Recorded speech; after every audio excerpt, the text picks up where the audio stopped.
see, it has entered. I'm just thinking about the goods. And then your money will have been in your money.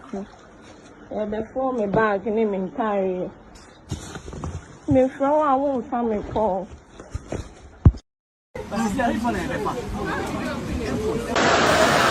The guy in the safe go to.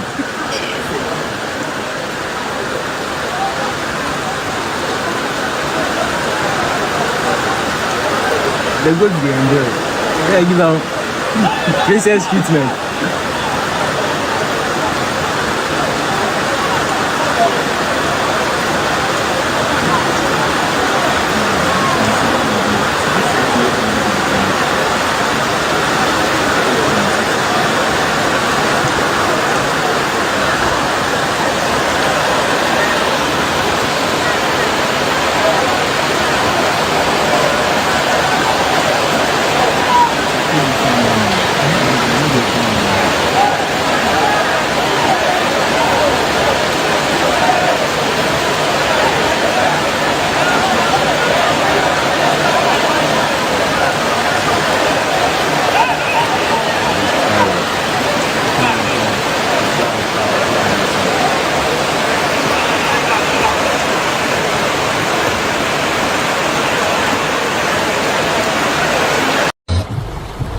Eno, she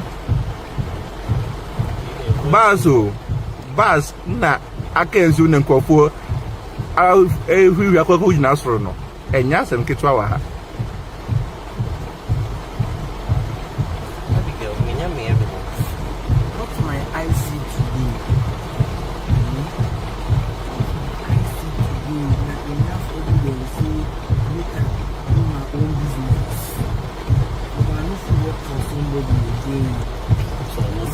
like a day house. So, but the Papucha rescue team, Kumchacha area, behind Malam station, behind Malcolm. Please, we need a rescue team.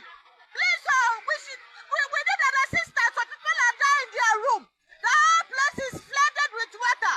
We are begging for an assistance.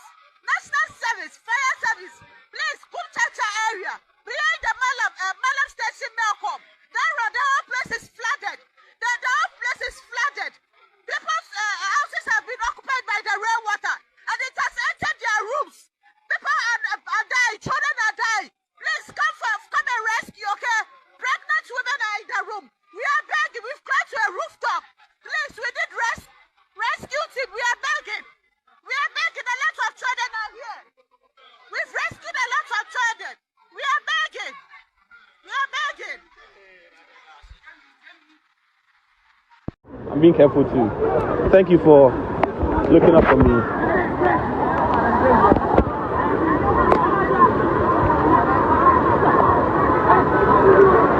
I believe someone can even open a provision shop after siphoning all these things.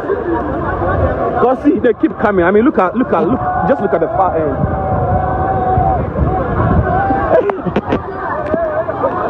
just look at the far end. So I learned it's a warehouse. Yeah, it's a warehouse, and then they supply these things. These things you are seeing here: chewing gums, toiletries. I mean, gas cylinders. See, there's another gas cylinder coming through.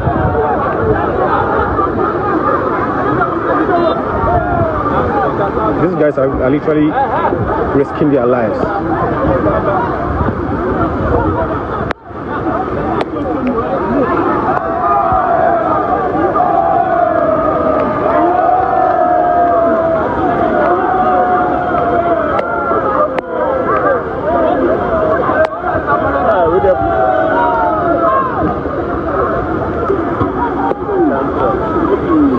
If you just join us, please follow.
Oh, Master.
Maybe I can do some big tidy down. Some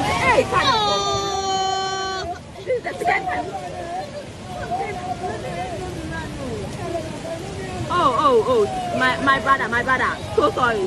Can't afford.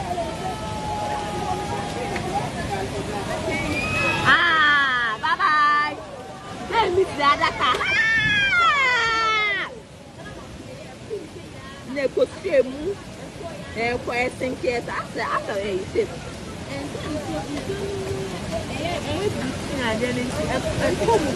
President, you are president. That's how we get to the 2 years.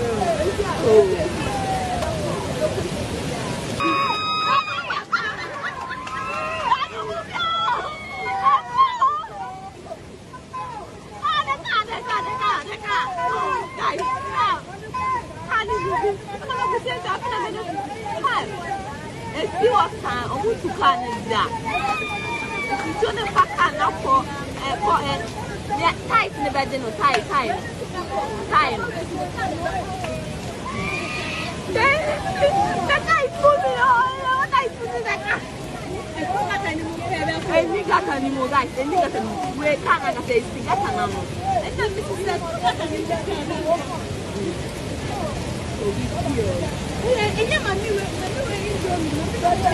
I kind of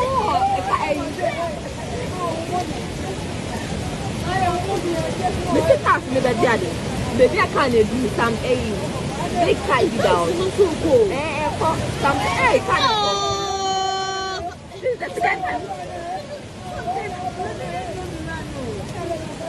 Oh, my brother. So sorry. Can't afford.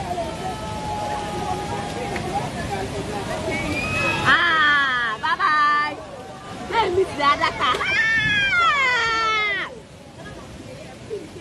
Ne costume, quite think yes, after a sip.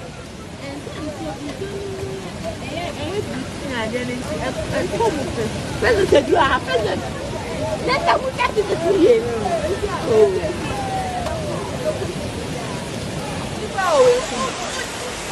That's a boys, you saw who are. Boys, no more. Hey, still women saying your mouth. My way, tell me a man could group. Say, I know what's number one.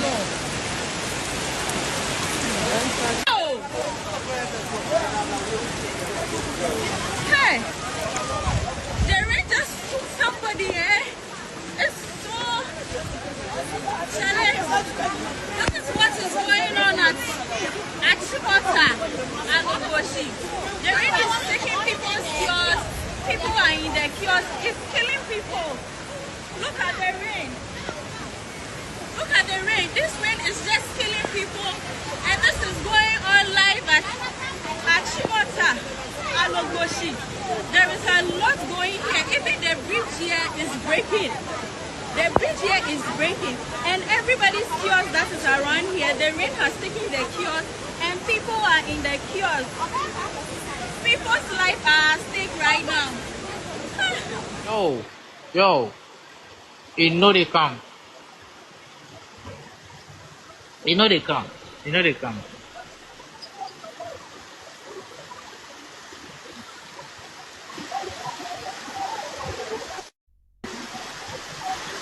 At Chimota Mount 7, the road that leads to Tantra, there's a road that leads to Tantra where they sell beans, kinky and stuff. That road, yeah. Kinky road, at Chimota Mount 7.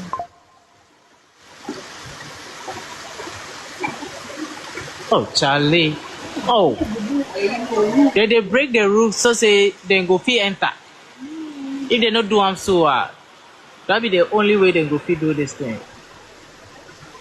Please, those putting in call 191-1855-112, whatever. No, we have done that like right now and no response.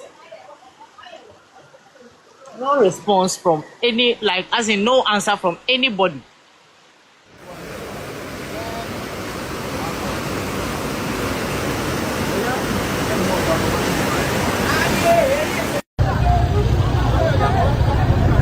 Charlie, where island?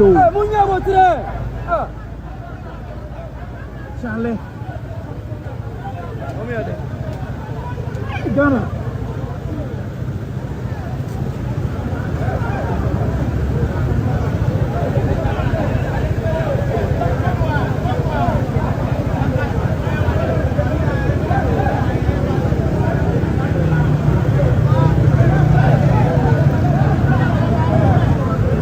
We are trying to survive. Hey! Trying to survive. And there are some money now free on Rembra. I say. Already, we are one of the son.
Oh, Master.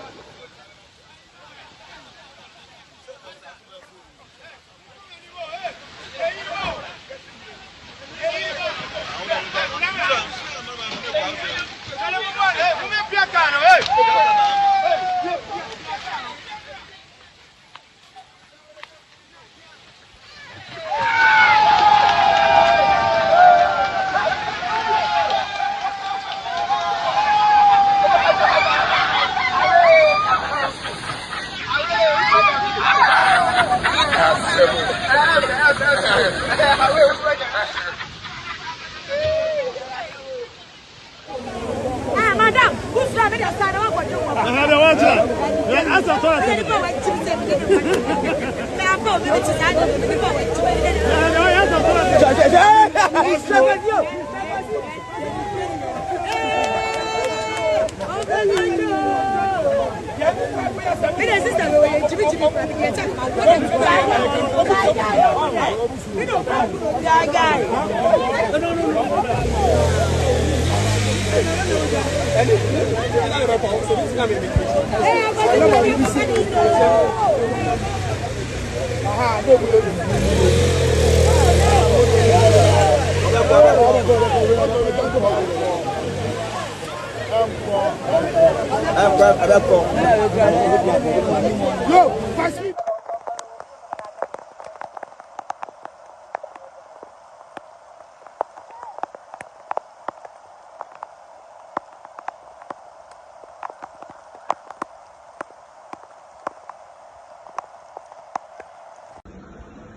See, it has entered. I'm just thinking about the goods. And then your money will have been in your money. Before me bag and him carry. Before I won't find me call.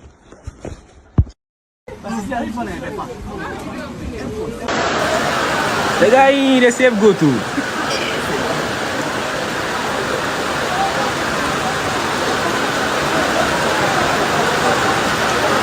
The good be enjoy. Yeah, give them princess treatment.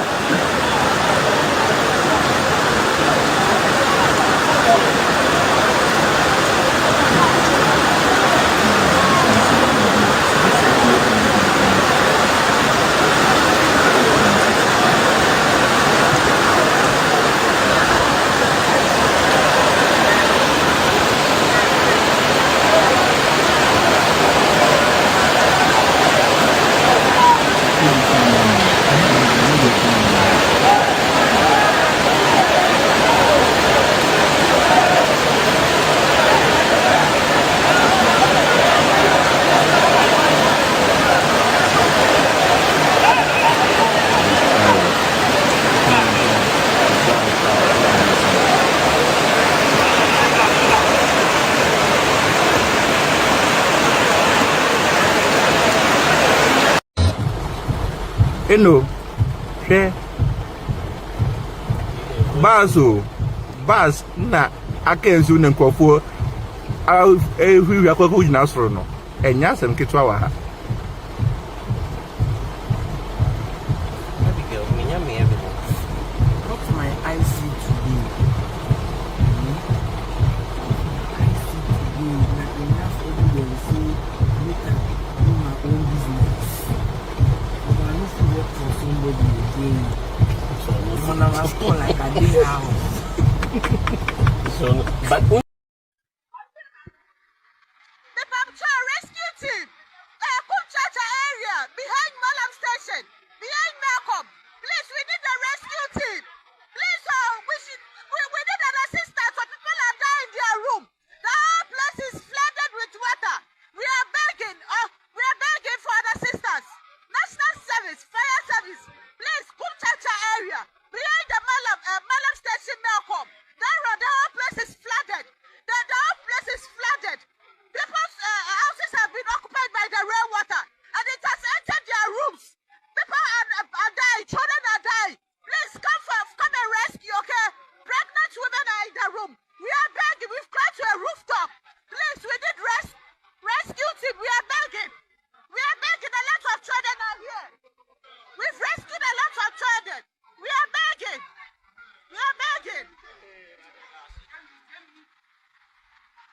being careful too.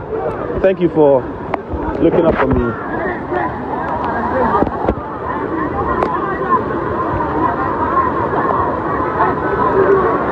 I believe someone can even open a provision shop after siphoning all these things.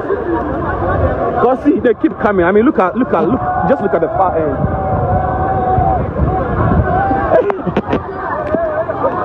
just look at the far end.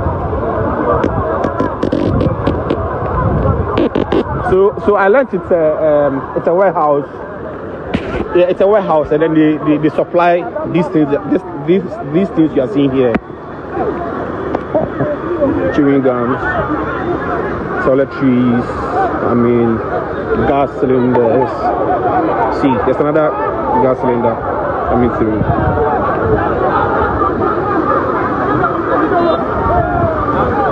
These guys are literally risking their lives.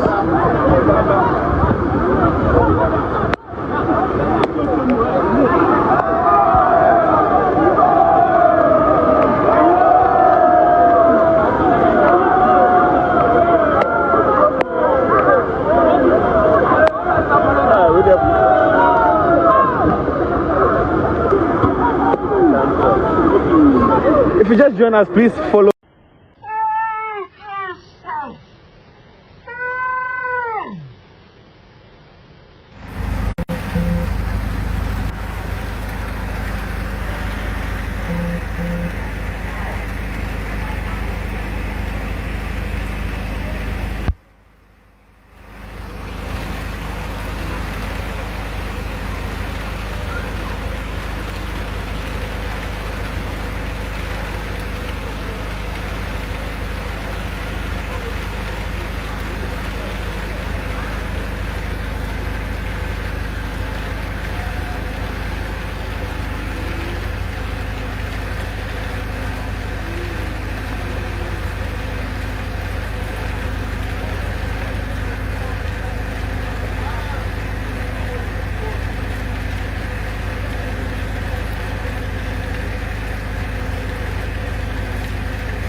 So this is the current situation in my area right now. This is St. Bakita Church. This is St. Bakita Church, and the church itself is flooded. The whole compound is flooded. I can see some cars being submerged by water. This whole street is blocked. You can't drive through this street. See, somebody is trapped on top of some debris. I don't know if you can see, but there is a guy who is trapped on top of. He has been trapped on top of the debris for quite some time. I'm not sure he can. And if the water washes that debris, it is definitely going with him. Yeah, you can see the guy. Yeah. He has been trapped there for some time. And you can see from the church. This is the church area. This is how St. Bakita Church is looking like right now. This is the current situation at St. Bakita Church. The whole church compound is flooded.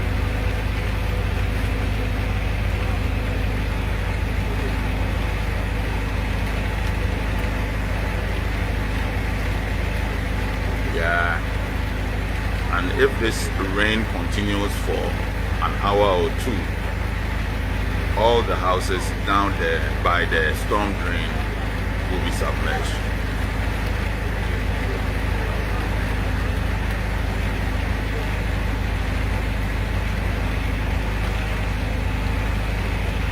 Yeah.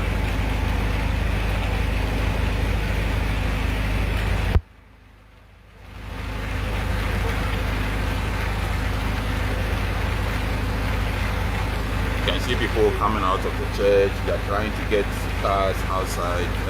They are trying to move cars from the church, and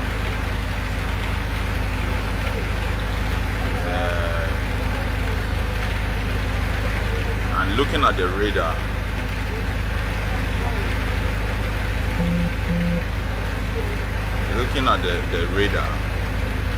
it's going to rain throughout the day.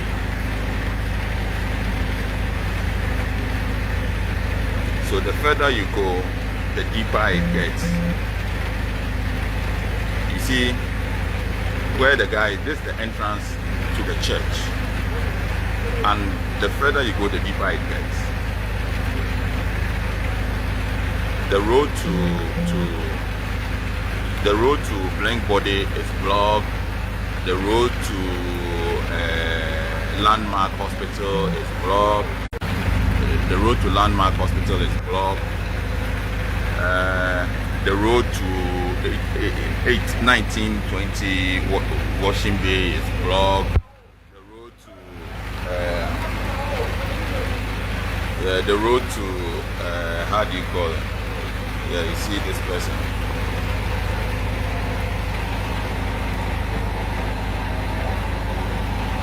The road to Committee 19, the road from 18 roundabout to 19 is blocked.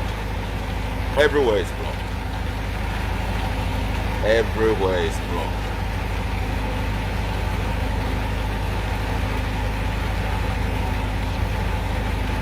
Everywhere.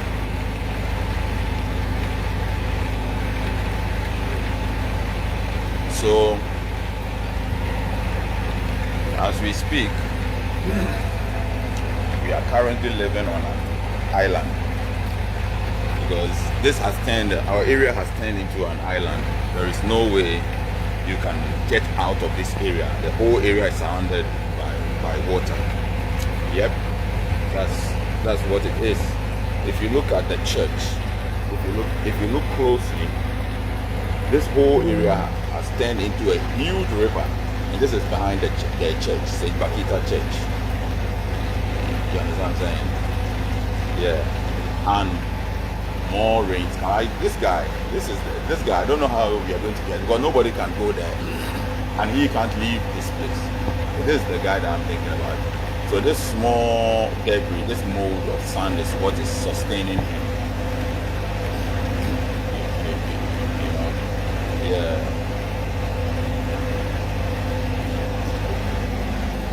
All the cars, so there are so many cars. You see there's a taxi there. There are so many cars that have been stuck, that are stuck, a lot of them on the other side.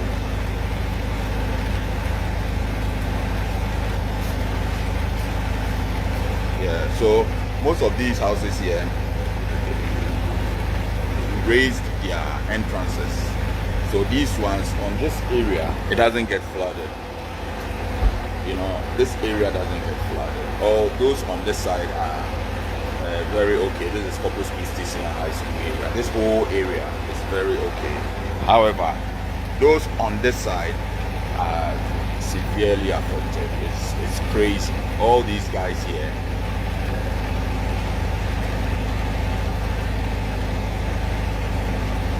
Yeah. So please be safe. That is what we are confronted with. You know, that's why I go for a walk. And all the trees, you know, you see the trees, all these trees have partially submerged. You know, it's crazy. Okay, guys, be safe. Don't step out today. The rain, I'm going to share. So, I'm going to...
Oh, master.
Hey, careful,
Hey, Charlie, careful, careful.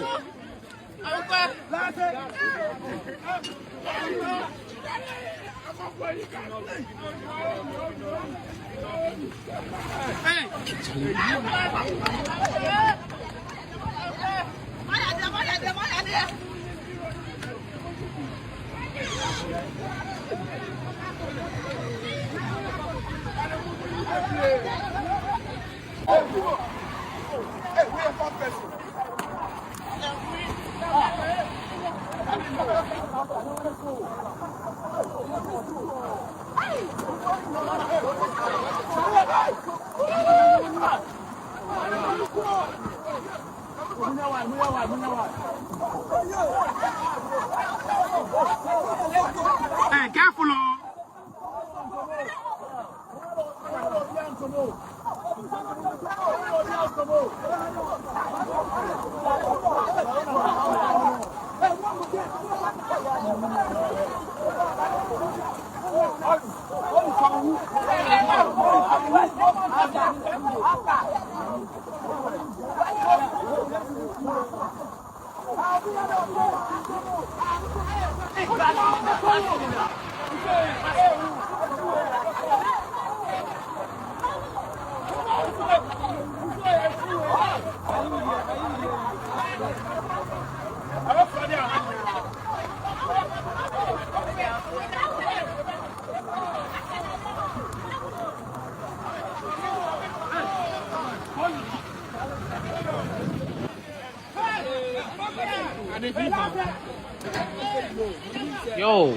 Yo, you know they come.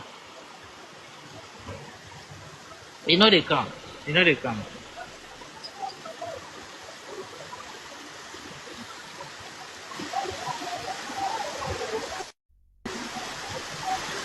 At Chimota Mount 7, the road that leads to Tantra, there's a road that leads to Tantra where they sell beans, kinky and stuff. That road, yeah. The Kinky Road, at Chimota Mount 7. Oh, Charlie. Oh. They break the roof so say they go fit enter. If they not do so That be the only way they go fit do this thing.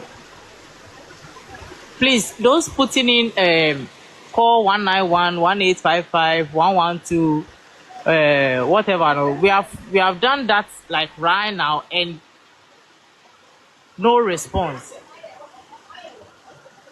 No response from any, like, as in no answer from anybody.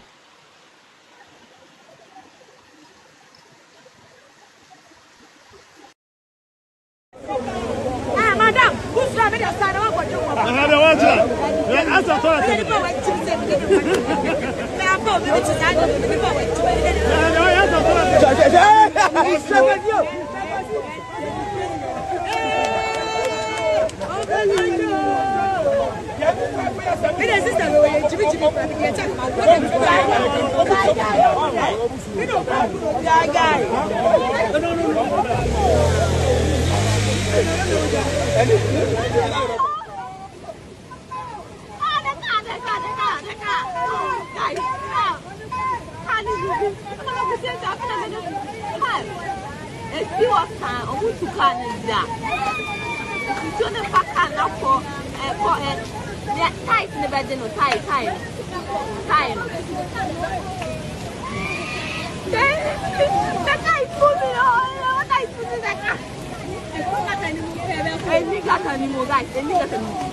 Maybe I can do some big tidy down. So cool.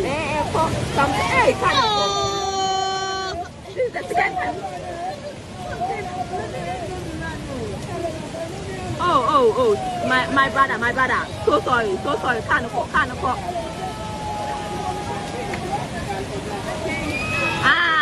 Bye. Then miss the other car.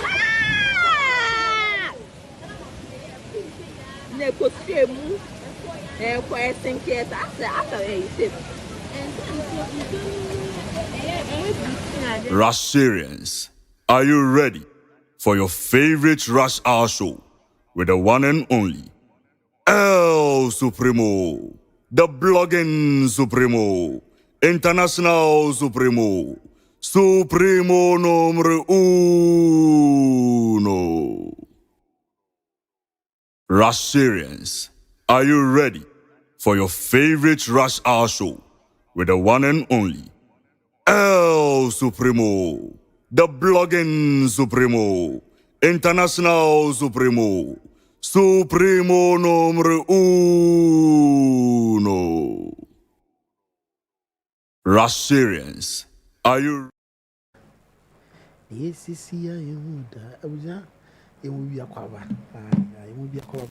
the Rush Hour show, a brasso, Obusia. You must shim como, you might be didding como, I'm a church and you may be a course ewa. I was a date a year 29th June, I feel about 1-5 our Ghana. I was some more, and the young Kabianshim, ya 9 minutes won't that. Say, flooding, say, maybe west say.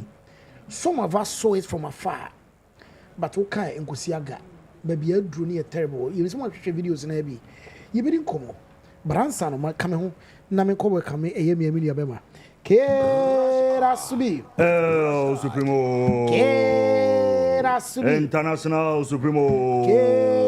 Asu-B. Supremo numero uno. Kwakuna we. Nyame adom Supremo me ho ye pa na so ye. Nyame adom. I was out here live for GhPage TV, YouTube, GhPage News, Facebook, and a Ghana page. And also Facebook. And movie and more kwaba. Share video you be like it, not commenting. I like a video my and this is super. Kwawu Supremo. Na asembe ni. So the okana no pay yes in na anti asem de a hard thing pa but.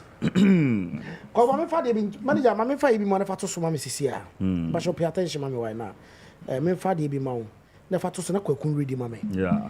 It looks like African problem no. A problem I say ya na problem in my home. Who can say no me no share na ye ke di nkomo bi say we don't learn. In Africa, we don't learn. And yeah, you say you so. Debbie. You in any way. Debbie. What would this manager ready? Now okay say adie no kra no obia ye dada. Yes I want to say template no. It would copy and paste. Na hwe wo de no na ye nyoma kakra bi o na de fama enye. I was at flat but so wa kra me so when you safe from wa shedem impia bonten. So what dem we is safer. If fear when you safer shedem impia bonten. Shedem impia bonten. Kwaku but you zoom in, I'm in date, no make Kwaku date, zoom in date, Yanko, date. Good. Kwaku date, say. Supremo, no Monday. Bra, you no Monday, 18th. Monday, 18th April 1960. Kwaku date, but you repeat to me, mommy. Monday, April 18th, 1960. 1960. Yes. And I call a daily graphic, right? Yes, daily graphic. No, almost saying. Where the car born one hon samran is Ghana's biggest sale. Okay, Ghana's biggest sale. One hon samran is all right. And walk actually say front page, you know. When the rains came to Accra. When the rains came to Accra. First paragraph from Pacho Kamame. Wadaroma. What's it? These pictures tell the story of the day when the rains once again came to Accra. Once again. Many streets and houses were completely flooded following a heavy downpour of rain in Accra at the weekend. At the Kwame Nkrumah Circle, traffic was held up for 2.5 hours.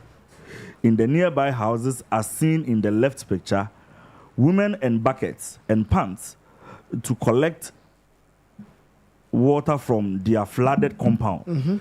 In all, 245 inches of rainfall was 245 inches of rainfall was recorded. This is believed to be the heaviest rainfall in Accra for 1 year. The above picture shows the flooded Kwame Nkrumah Circle and the traffic that was held up.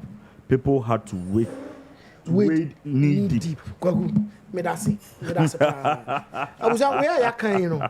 Because I catch you say, if I tell you, say, Accra that is a flooding. Even before Ghana ever had a president, Abajedi. What can I say? Which Bruni be when you catch a Bruni say, Accra started flooding. Even before Ghana had a president. Ghana first had first president. Once again. Once again. 1st July 1960. And Ghana first president. Kwame Nkrumah. As at this time, Accra started to flood. Now Kwame Nkrumah prime minister. Kwame Nkrumah Circle flooded. I'm a car said the traffic will say 1.5 hours and also 2.5 hours. 2 hours. I'm a mad pan. And it says there be in Pabonifo. Circle. No circle 1 or 10 years ago. A flood day, yeah. June 3rd. Yes. June 3rd. Gas, no. June 3rd. That's true, moi. Filling station. The buff will be in Suku. June 3rd. June 3rd. No circle. Hona 1960. 18th April. June 3rd. June 3rd. 18th April. Na Accra flooding. Na flooding. Go Accra problem. Enema minu people. First one, indiscipline. Okay. First one, a pure indiscipline problem. Kura mutima enzo na no bia fa ne bola. Oni fie mpa na wa fra fie say yem fa bola na enzo mu na ni ko hwe gu gatam. Yeah. That is the first major problem. Yeah. The second major problem, greed. First one, my catch was a fini pankasa ye fin. Fi ankasa woni omu widim. Okay. Second problem, ni bre. Kwakwa nsu ohun. O block ne kwan a, oba find a way. As long as it, oh yes. One say ensuring is one thing that you enter a fire. You can easily control it. It was say, mame kwan na menko. It is unya common sense ka say ensu to area high flood zone. Ensu to ha na fako na ekobo puma akọ. Ekobo nzo we mu akọ. Me kwan no. Mame kwan na menko. But what the woni bre eto ho asase no.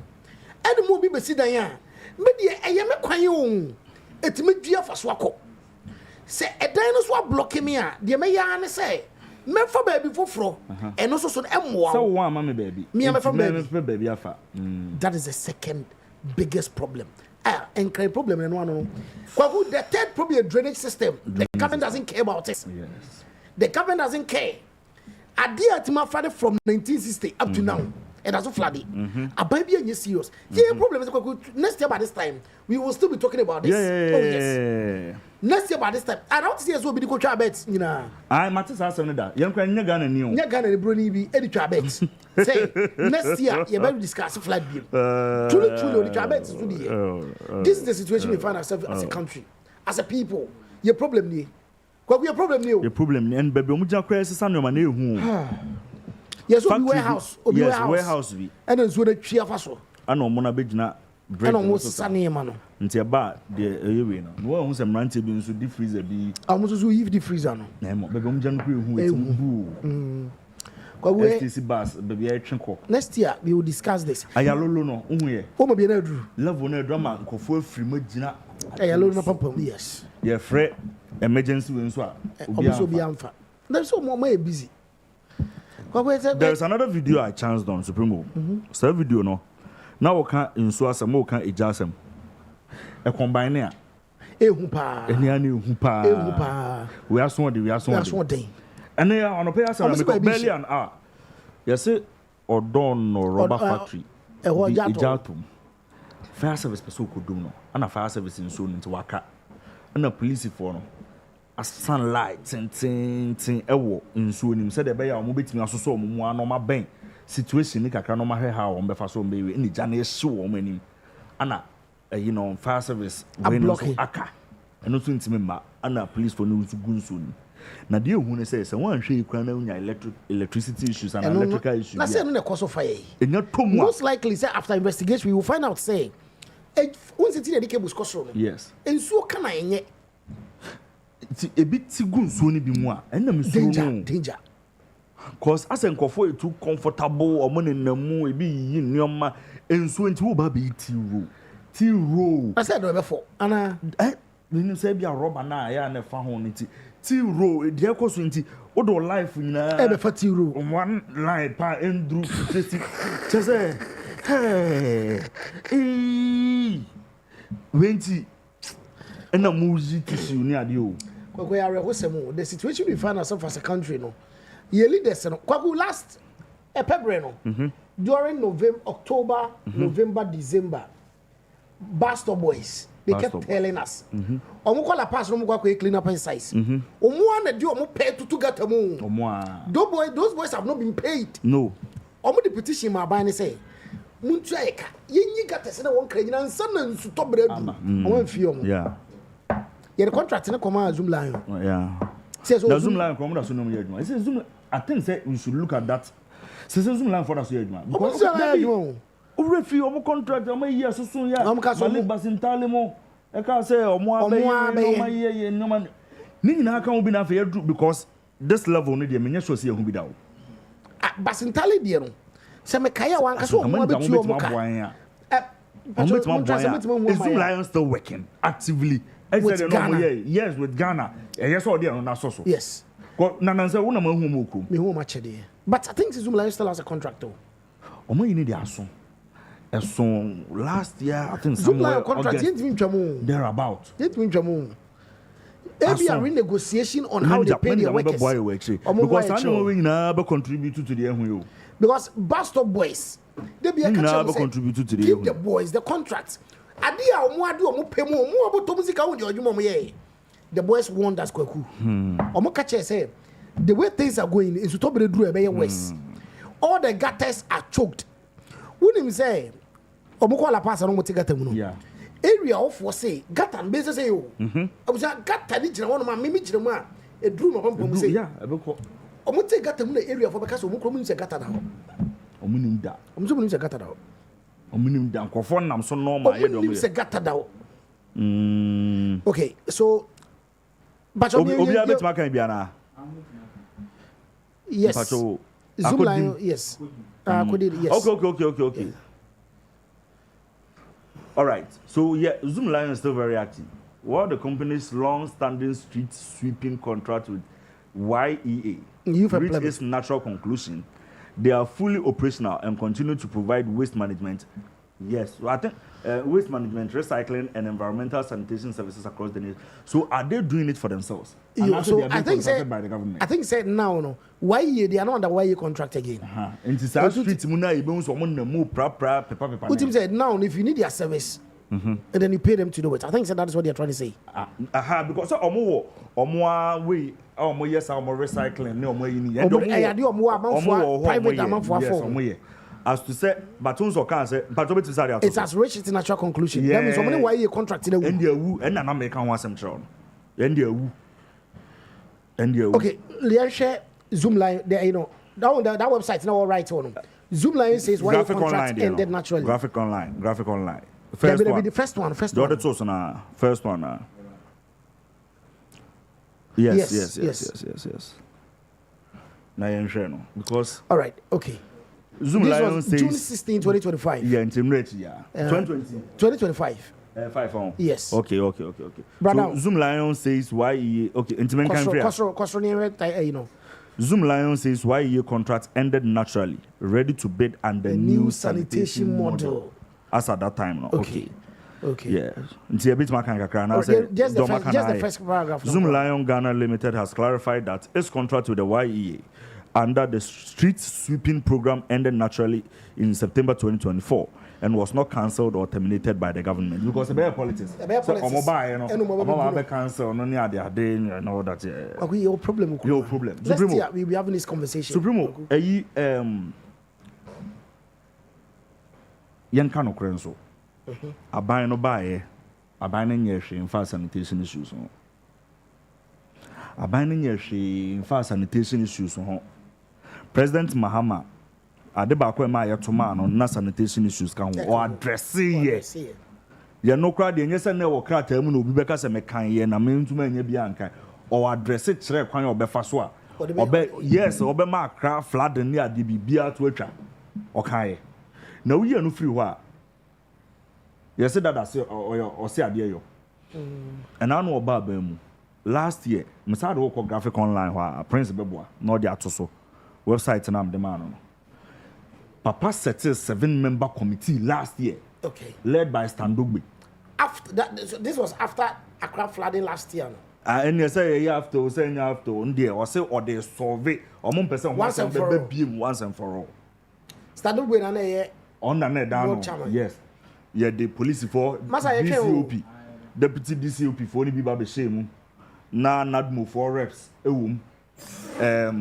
minister for chieftaincy and religious. Because who is a lad who says no be very important, very influential people. And I'm the deputy chief of staff too. And the deputy chief of staff at one. Said the deputy chief of staff in charge of operations. Said the be adaso. Nasanka Prince I ready. Nanko the Atos Supremo. The entire now can say you're serious no. So President Mahama forms anti-flood task force. That was in March to tackle Ghana's flooding crisis. Okay. So even before the flooding last year no. Supremo. Now this team were working. No. Okay. Brother. We are graphic online. The task force is chaired by Mr. Standogbe, yes, Deputy Chief of Staff. Okay. Other members include into Omina and Hono. Even Bomudi and I say some of Bomudi Dada, Cosro, Pacho Cosro. Debbie, make us like us in a ha. Yes. Okay. As part of its field operations, the Anti-Flood Task Force conducted an aerial reconnaissance mission on Wednesday to assess flood-prone areas and gather critical data, Supremo, to prevent future disasters. The inspection covered key locations, including Weja and Pacho in the Weja Fladiana. Oh, yes, of course. Sakumono, Ramza site. Ramza site, why you in the first place? Data. And Tema Fishing Harbour area, and find forces on your man. Oh, Tema Fishing. So Supremo, when he has a back idea, the account of Kratos, because can't go to us. Yeah, the police,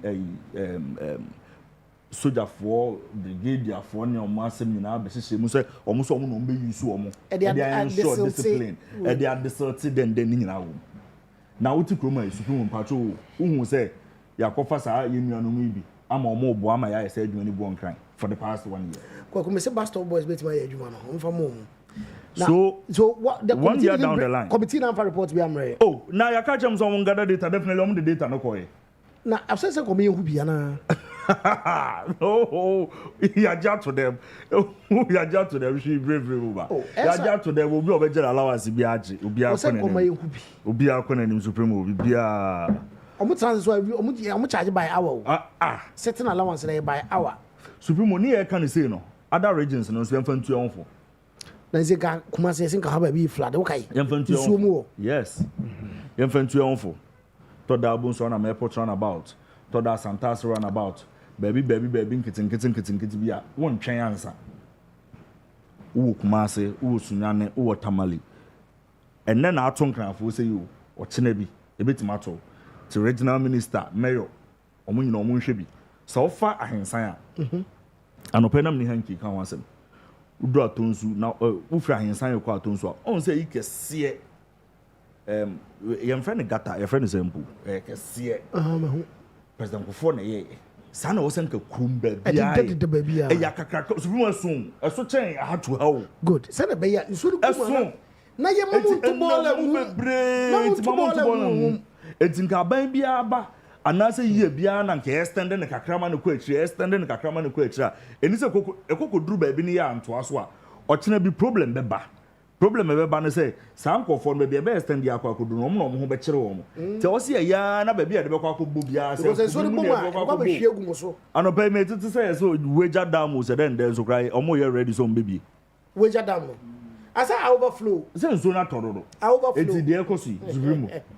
na fe ye se bebie en ye ntimi so ngase ye mie e wo se ebie obeka ya ebie ese mi ya MPP time ko bie bi won se ye de politics o ka say de politics okuye to mu ne koso mu ko boa ya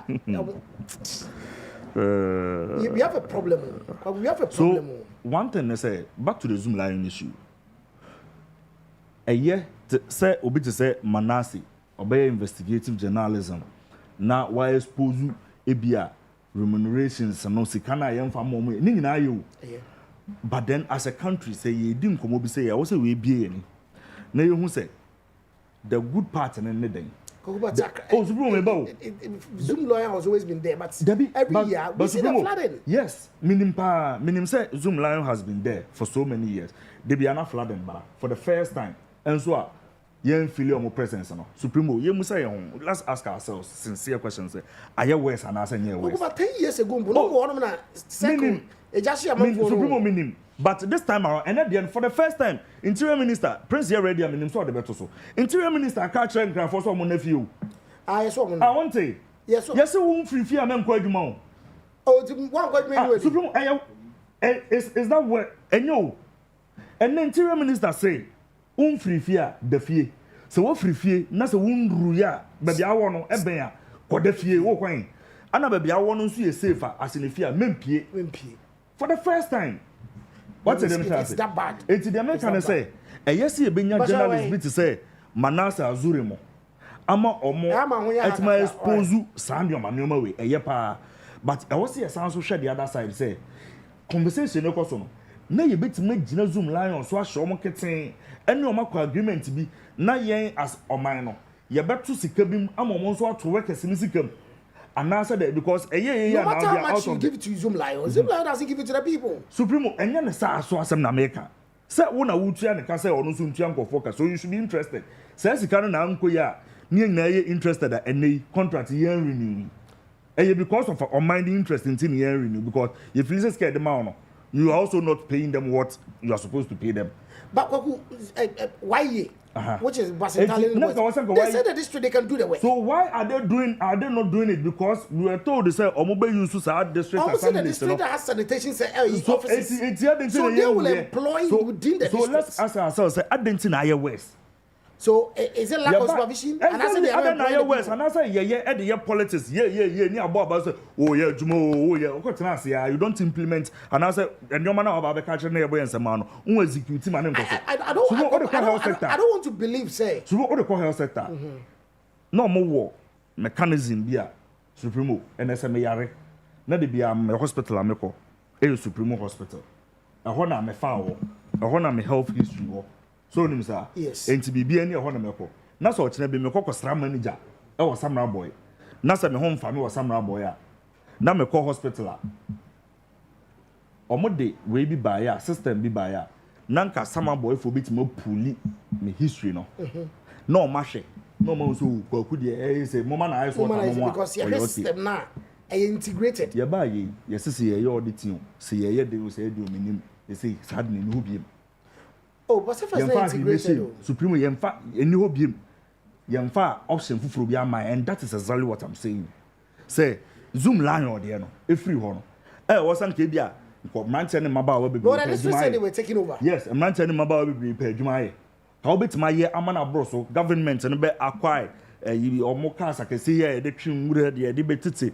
ade yi mu ni we nyina ye hu bi wo street no so hu bi wo krom enti no aye west so I'm not saying say na zoom line ho na nsi but zoom line so free on supreme ade na ye west enti about 2025 no ye be kasa ye but no more bebre so start expose it seems say we are not ready ade ayate ho committee nyina o 7-man committee 7-member committee besi na hwede esi enti yankasa no indiscipline no ye afade but role na aban no so play no so yes because akufo e Canada say indiscipline ye the politics ye president aba be cabinet say indiscipline meanwhile our president so be power no anka indiscipline and the people oh but say the people yes you him say indiscipline ye nim but as ye ba wia na ato ya adwenem enei MP ani yabo ni video yo Kwame A+ na Kwame A+ bedo o ka Kwame A+ bekwa ko tofie ana bekwa ko sifie o be ono ahwe ho nyese o dabi enti nei Kwame A+ ekura na ono ahwe ne room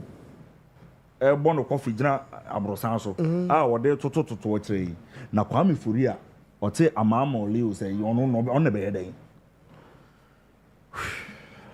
ono ne be yeden anope wo se ye kan eno no ho asem no oh maka aban na de kakra no opposition for no so politics anya no mpo omani bebre na nka bia ye nyina ya hwe hawa ye befa so obi ade na adwene ba because ye nyina de adwene ba no enei omo so to ana aban na de obi ekọ America ana nisa nipa no enisi ye kotoma no na okokoye regional chairman oh se hunu sa obi a adwene no ne ho me Kwame A+ video bi no o ka den no mububu ne ho asem me no so opportunity to watch video na we are now. Okay, and then he said something and a very powerful. What say? Most sorry, I must say. I'm on for Sidan. Esi in Sukwam. Ye dream to go. Ye dream to go.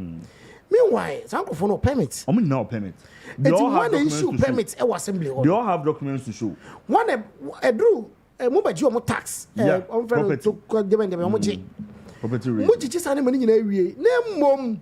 Eduba no aka say mabesi asikwam timu dwire egu yes tama na omusi na nam wey do o man permit no wey tani pa no be wasa me ba assembly na mo jimi skara man permit a automatic the government na age na sam koko sida na abeka chem se wubu a me ntime ho aseda tino judgment debts na bebam exactly because mo ba no mo jitu mu me ba ma jitu ma be hwe e say area ama ma jimi skara say ye me nkosi nti ade ntine ye ho sa and bridge na nkofo jejina so no kwasubu ehu so unso bu ebu fa so pa bridge na nkofo jejina so nyina ehu aha okofo ye comfortable we jejina ehu we nyina ehu ko we nyina ehu we continue this conversation next year tisa wote we continue this conversation next year oh wa so da ro Accra Mponi o nti so wo ada regional other regions no wo Kumasi wo Sunya no wo na so wo because Accra Mponi o ye hands solve problem no it is a woni ho ba bia de na se beto de anya wa de wa asem be mo bo papa na kita ana was kita ano mo kase mo nya see defense na so no twi for kita de no kai you see envy om kita de no kai che minim za fe kra do mo ye see defense na mo de I don't even know ye problem na ti kroma no I was say next year you will continue the conversation next year because next year next year we will come back to the same conversation. Next year Appiah Stadium my day. Mami chire manfo. I was Appiah Stadium air trending or trendy gidi pa. na asɛm no nyinaa ne sɛ abaya bi wɔ TikTok ɛna waba abɔnten sɛ ɔsɔ ofie na Appiah Stadium sending a message sɛ ɔhyia no hotel abusa tie ɔhyia no hotel abusa ɔkɔhyia Appiah Stadium hotel wie no Appiah Stadium so ɔmo nwura ne dem ni inside wɔsi ɔnwura hɔ ɛna Appiah Stadium ɛpɛn baabi fa sɛ boo me kura me phone dum ma me kɔpɛ baabi ncharge abayi so ɔtete hɔ no ma wɔtwɛn sɛ Appiah Stadium bɛba Appiah Stadium ama ɔfrɛ no so a ne phone no dum nkɔ biem enu nti no Appiah Stadium ɛpɛ sɛ ɔne ne da to ama na ne na nti no ɛna Appiah Stadium edum ne phone Appiah Stadium so kyerɛ mu sɛ me ba ye na kora me si hia me woni die nti am si hia me waba me ba ye a wagegye egusu sɛ Hennessy ne nsa ne nnuani egusu ve apakage bi ko fie nyina ɛna ɔsi ne phone dum ɔ dan ho aba abaye koko apa na be si TikTok yɛn ko hwɛ video no na ye ba yɛbɛni nkomo na nyina ye hu afutu ebe nyina ebe fa afrim afutu ebe fa afrim je video no bra you were like call the person that brought you here so we can let you in. I'm like, okay, hello sir, I'm here. So I met him, he welcomed me. Oh, you're a nice girl, and you know, just saw TikTok son. Oh, why are they? Oh, yeah, the packaging the thing. Back to after packaging the thing, he told me that, do you want to go inside with me to see my room? And I'm like, I want to address an issue that happened last week. I think last week Wednesday. Okay, I was just there and then I got a message from TikTok here. So there's this account that messaged me, oh hi, so and so wants your number, and then I just gave the number out and I'm like, I'll try to put evidence here or proof here, and I'm like, who is that? The name that he mentioned, I'm like, oh, who is that? I'll show the screenshots here. I'm like, who is that? And then he said, Appiah something. I've forgotten because I have to go back to the message and check the name, but then I'll put the proof here. And then he mentioned that name and I'm like, okay, I don't know that person honestly. I'm like, okay, but who is that? And then he sent me the person's picture. Okay, but still I didn't know who the man was. Okay, so I'm like, oh, okay, no problem. So later on, maybe I may forget it, right? Say, my number card I may buy you. So people do check my number, they call me for business and all that. So my number is on my bio. So I gave the number to him and I ignored. I was going about my day. I was doing my nails that day, okay?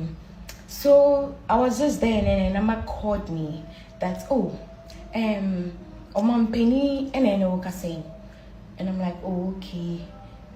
Now about and I'm like, oh, I'm in town. And he was like, I want to see you today. I'm traveling tomorrow, which is the Wednesday.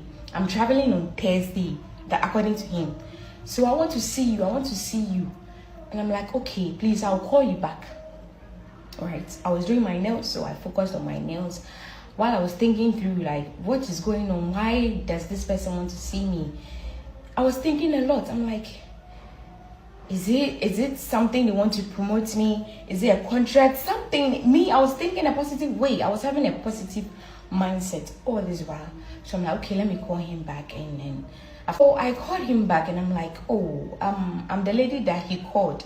So he was saying that he wanted to see me, and he said yes, he wants to see me now. So I should do I drive? And I said no, I don't drive. So I should book a Bolt or Uber and come. He will pay. I should request for the one that has full AC. You forget about that. He will pay. And I laughed. And I'm like, okay. I booked the boat and I went to him. He sent me locations, a signature apartment around this. What he told me was signature apartment. I don't know if that was part of his plans. So I went to the signature apartment. I got there. I started calling him, the number that he used to call me. Oh, please, I'm here. So and so. It took a while before, I think it was number busy before he called back. And I'm like, I'm at the signature apartment, so I'm here. And he was like, no, he's not there. He's at the gallery. The gallery, which I don't even know that place. Seriously, I'm being truthful. I don't know that place. the gallery. So I said, okay. I started asking around. I asked the security guy, please, and he was like, oh no, this is the signature.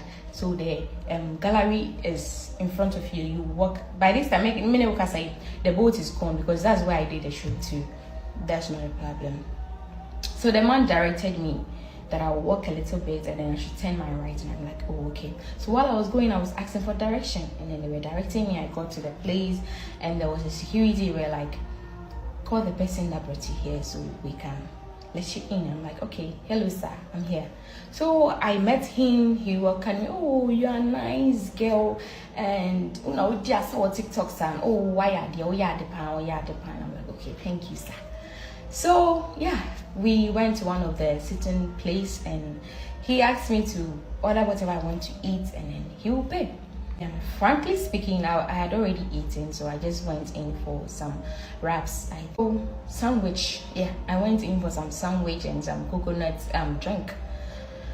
So we were sitting down, we were talking, asking me what I do, business that I do, and all that. So we were talking. I was eating, so maybe I didn't know. Maybe he didn't want to interact me with my eating because he was quiet, doing some couple of calls and all that. I was also quiet doing. So I decided to tell the waiter to package the thing for me because I felt like maybe because I'm eating, so he doesn't want to talk about the reason why he called me. So I asked the waiter to just package it for me. I was already eating food, so he should package it for me. Let me send it home so that we can have time and talk about the reason why I'm here. So he did that, and he was like, after packaging the thing, I was just sitting down and I was looking at him. Before then, let me tell you what happened. I think someone came there. I don't know if he was already meeting with the person there to take some money or it was settings, because the person, while we were sitting, the person came there and he gave him an envelope, and he was kind of talking about it that, oh, your boss said that and then he handed over the envelope to him. And then he opened it, it was some dollars, and then he just placed it down. And it was like, he was communicating, it was like, oh, anyway, I had the pound. We're saying, I forgot the amount he said, but it was full of dollars. So, yeah, I didn't care. And then he showed me some message on his phone, receiving 20,000 or 200,000, I don't know. And then he asked me that, look at this, or showing me with his phone. He said, look at this message. How much do you think this is? And I'm like, I checked and I'm like, oh, I think it's 20,000. And he was like, oh, okay. And then, mommy, why are you? I ignored it. So trying to frame all those things up to set me up that he is wealthy, okay? That one aside, he did all that, and then he told me after packaging the thing, he told me that, do you want to go inside with me to see my room? And I'm like, sorry, see your room? No. And then I proceeded to ask him, please, Mr. Bisao, why did you call me here? Because I want to know if it's business, okay? Not that if it's business, all I was thinking was that it's business. So I wanted him to proceed because it's getting late, I want to get home. It was around 6 something to 7. So I wanted PM. So I wanted him to proceed. And then, so as soon as I said, no, I don't want to go to your room, he paused, and then he started scrolling his phone, and then he made a call, and sorry call here.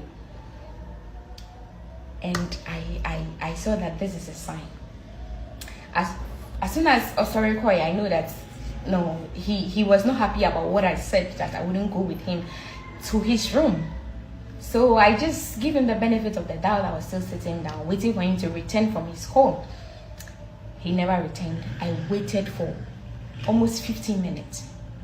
He never returned. I started calling him that, oh, it's getting late, I'm leaving, so you will come back another day. So we talk about whatever it is that you didn't get to talk about, and when you went ahead to talk about seeing your room, maybe that was a joke. So I called him, switch off. I called him and called him. Maybe it was my network, right? So I kept on calling, switch off, switch off, switch off. I'm like, what's going on? So I took the number of the waiter. The number you dialed is currently not reachable. Maybe it's my network. So I called him. It was still switch off. So at this point, it was 20 minutes gone. And I'm like, no, He wouldn't come back because of what I said. So I left. I booked a ride and then I left the place. So this whole thing is that the disrespect. I don't know who you are. I don't know who he is. Okay? But he kept on saying, oh, your man penny, I bet you chills today, Mahama, whatever. I don't know him. I was even talking to the boat driver that look at this situation. This is what happened, or this is what just happened. So he even told me that, you know what, I should just message the person who came for the number, and that is what I did last week Wednesday till now. Okay, I messaged this person. I'm like, you know, this is what happened, and then the person left me. I don't know whether it's your father or your uncle, whoever he is to you. Just tell him that this is the amount I've spent on my transportation. Like, he promised he would pay. He should send me that money. That money is nothing. I can let it go. I can let it slide. But the fact that you leave someone there where you personally asked the person to come is because of what you requested and I refused. And I'm not a virgin. I'm not a virgin. So it's not about sex. Now, so what Johnny Pano is hono. Most men go about using women because they will show you this. I have this. This is my house. I've built this. They end up using a lot of women, right? That is what I am against of. I saw him holding more than one phone. He was having like 2 phones. He could have equally used another, if intentionally phone neduma. He could have equally used another phone. Oh, about Pacho me ye call me, Gusu ye call me to me ba. It will frame me other line as we maybe I may number phone into me ba. Or equally, maybe you don't want to do anything with me because of what I said.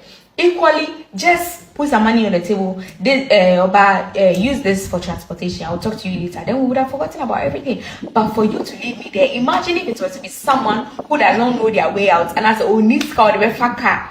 And that's why I called Jibu Sembi baby. And they are faka, they are best shower. And then you end up dumping the person there. Who knows? Even if I had done something with him, who knows, he would have even gotten somewhere better. Who knows, I would have even gotten something out of that. Right? Maturity. I thought you were mature. This is nothing about maturity. He's equally matured. He should have handled things better. Switch off. It will go. It went one time and then he hung up and then it was switch off again. Equally, you would have solved this simple and no one would have heard about any of us. I'm not here to drag him. I'm not here to spoil anything upon him, right? But he would have done things right. And perhaps, who knows, he has been doing this to a lot of women. Because this is a sign that this is not his first time of doing that. I was Appiah Stadium reply no the buy no one can for any mama me video but to post to put in your video I want one can a TikTok page. So I messaged this person, I'm like, you know, this is what happened, and then the person left me there. I don't know whether it's your father or your uncle, whoever he is to you. Just tell him that this is the amount I've spent on my transportation. Like, he promised he would pay. He should send me that money. That money is nothing. I can let it go. I can let it slide. But the fact that you leave someone there where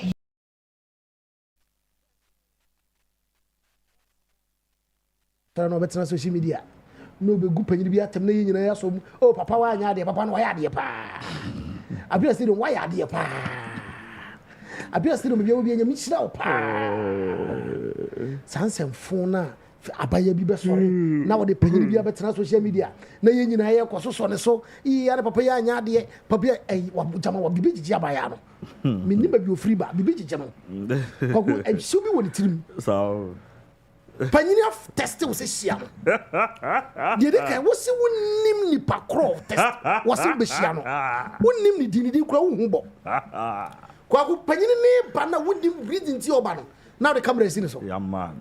We are crossing in the first place. Yeah, man. With the camera scene, so yeah, man. You have no idea. You practically have no reason why Ubabishia. When I was saying, Obana the camera to so.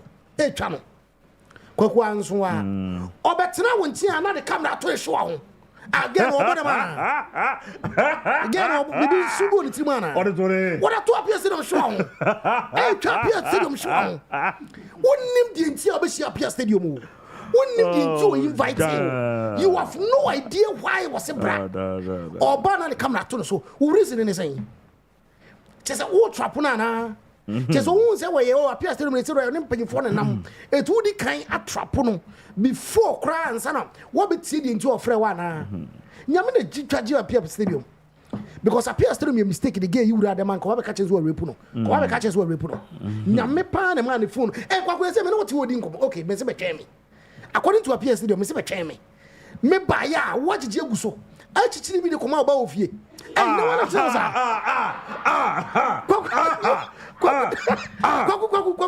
Assembly serious. Assembly serious. Assembly serious. What me ati? Wanya bi. Appiah Stadium version o ka kire yin na o. Wanya bi. Enyo ngwa no ka kire o. Achichiri bi koma ba ofie. Onwe. Mini problem. Onwe. Me no what one. Appiah Stadium names Appiah Stadium go school. Yeah. Na me no what one obi so $100 no the bremia. What's it in settings? So be able to miska. Na Abaya sister. On for boy obi a miska da on. Because I say boy ni enche ni hwe on. Oh boy obi a wo besra me no obi de ade e bremia. Wo kokwa pai say e settings. Kwaku anso wa. Me see. Oh, obaba mi akwa kwhwe baby a me wona na. Wo se wonko. Bo mate. Na me tuona mi phone duma.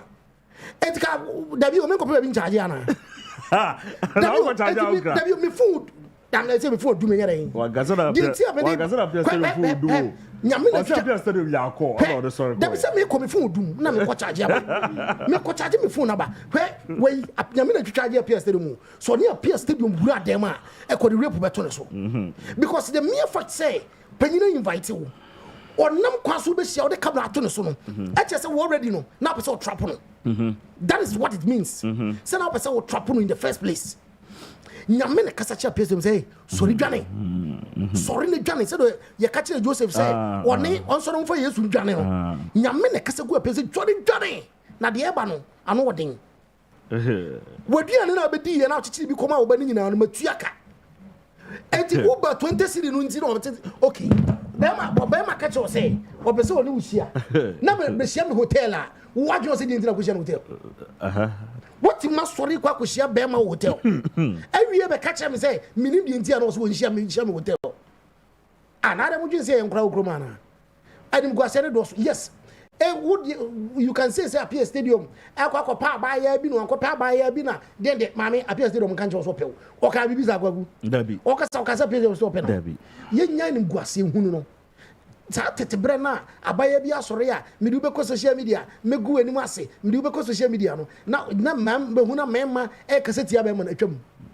This the time a unkufa nsem hunu bi amam ye me so anopa nyina na mentie yo afi no menya daje tie video no me tie bi koma ne ba unya daje tie ni achechiri bi koma wo ba unya daje tie na complain unya daje tie na ate sansem nyina mami bo na wase okacha adu achira Appiah Stadium yako no wa edin na ma edin also ka say that some friend we okay no what is say how ne say mami na ye nyina ye ma bebia nyini nka ho why Mr. La what? We. Oh, Appiah Stadium. That is the problem I have with Appiah Stadium. Me problem ni Appiah Stadium. O level no soro. Oh, o level no soro. The well, ting na no we. It reason be pan. The content be pan na why Appiah Stadium did this cake with him. So to the defense of Appiah Stadium. Oh, or say ono the in na this is not the first time all man boys name a DMing for both and member content creators and my content creators. Today and they say or online or share the away and need to home you have the numbers and all that. Sometimes no man boys no a DMing. The phone will be to me their mobile and I share and we say several content creators and on Appiah Stadium. Oh sure macho muska. Into Oshiawa no encourage you. We are brandy we are baba oba. The way no you need your home mobilize numbers no to who advantage na fire the person ye obi o ha bia o vision bi etra ba bia o ye na na so ofili so investing na with me investing in what you want to do and that's what you are currently doing so that be boa no cite example say recently crowd here in Chekra there's a beautiful young lady or worker so a ono aka say lady na work so na ho fam ruwe so a ono we no kra no ebet ma ye pe o share no recently the boys ya hu ne content no say do see na ana ye because of ono so no ma but then Appiah Stadium as most kind say even kra no time no wo ba no because of say nkofu nim ne kakra nti no o see form na wo ba ba bia wo no na nkofo kra ha no we actually no nature picture no we actually no nature picture nti no kaka no should give you an idea say and obi betwa won tro ho o start ye wa adwene ho adwuma awuraba yi betwa ntro no o start na no start so ye Ghana for ho adwuma say signature okra menim ho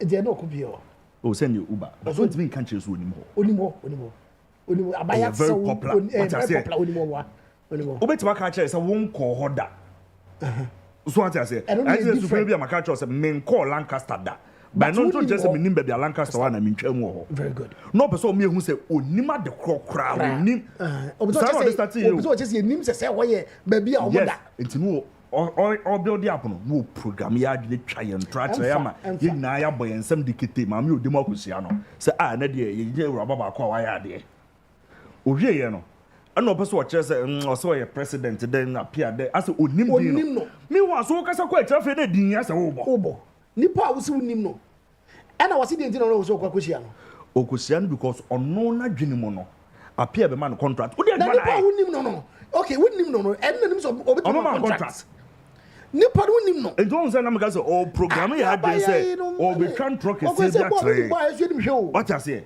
eti ba yesu nim hwe o nim da wo da wa adwene mu nyina say wetima sorry okwa wo version say wo kwotena na nipa de ba wo say je de opɛ okra wo so yo okay eso store na je ye wenti ma mfa wo nsa anka ana say nipa na tete kofi mi wa Appiah nso so oba ye no nipa wo ba be hia na wo nim no so wo sika ono so oni sika wo de asem na ono be kan de asem na ono meka wo waje esi wenim oba ye waje esi wenim na to odi oba ye waje esi wenim to his defense phone na wo de ma wo no o say ono aka enyem na meka o say me munyina munim Ghana fo me ti bonko so ade ye ombo de tumu a minimum amount ko nti me sika mpese me kohwe ball ni bi mpese me tu kwan masese me sika nyina akọ dollars eti no man chemu anchen de but shedman me say saying na wo so say da be ya betia de nema na wajeje ne betima tua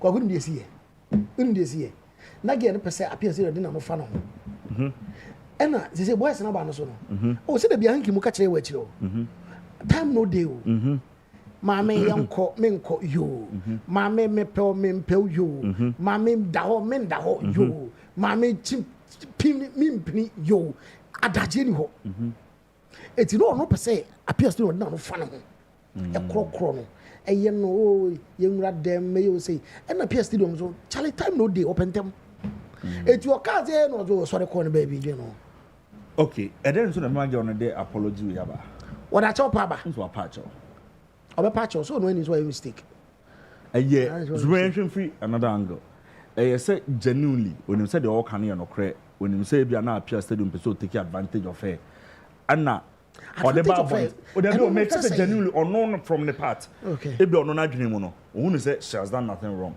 but to share the backlash free Ghana for Hoba ene ebia menim course we a wonya eno ho yemsese na ode be patch na na say ono na atenase e wo say ade no way mistake into because ebi nso hu say no ebi nso na hu because now Appiah Stadium nso e ka say obama lawyers hu because untimi video no abra won country no say na you do whatever and no nso person just na adwemboni woni timu a anka na apartment na wo no because nso signature na apartment na wo no nka obae no obeka say obi a call reception maybe I catch you say oh call room say but me catch you say came restaurant but me catch you say na say twem na meba international money won't do right from the start I think say girl so a mistake time what they before na recording what they before na recording to record we no e be post we no now when say sometimes you can anticipate say oh amount for be can be amame it's your banda who say oh Charlie so music no who say yes said the voice of many is the voice of God they won't be bizarre say the voice of the people something like that it's maybe your trans who say no the voice of the people said the amount for backlash neighbor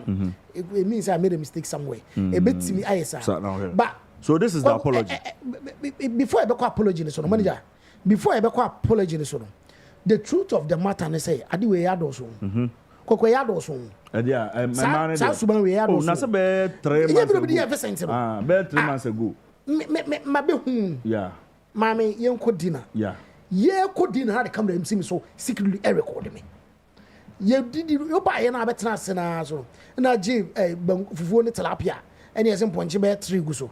What did it chong appears that wouldn't you win was no be the 3 one the 3 na better oh yeah call Vincent the call kotena ka ma to wie no ana o test me so wie ana no no tuaka and call yeah what would one person didn't get to aduane ntonia better ko na be better mas nine you get 3 na better dem wedi ono so call ade anchi e dey 3 months gay go area what na better TikTok the same thing again we no and we just say na ka kwakunya some friends dey kura kushi obi kura ye oda fufuo dey wo get no je dey banku ana dey oh almost a bread and dey biana em say dey be kakra something light before oba bema wunshia ne da ugitum so ye panyini na obeka cho se hia me hotel na obetimi afa uber akọ hotel ho na cry apartment Airbnb no you are also telling us say you don't even know the person. Yes, you don't. 1 2 but you felt safe. Don't know the place but you felt safe. Yeah. So kwaku share Airbnb kwaku asem let's be logic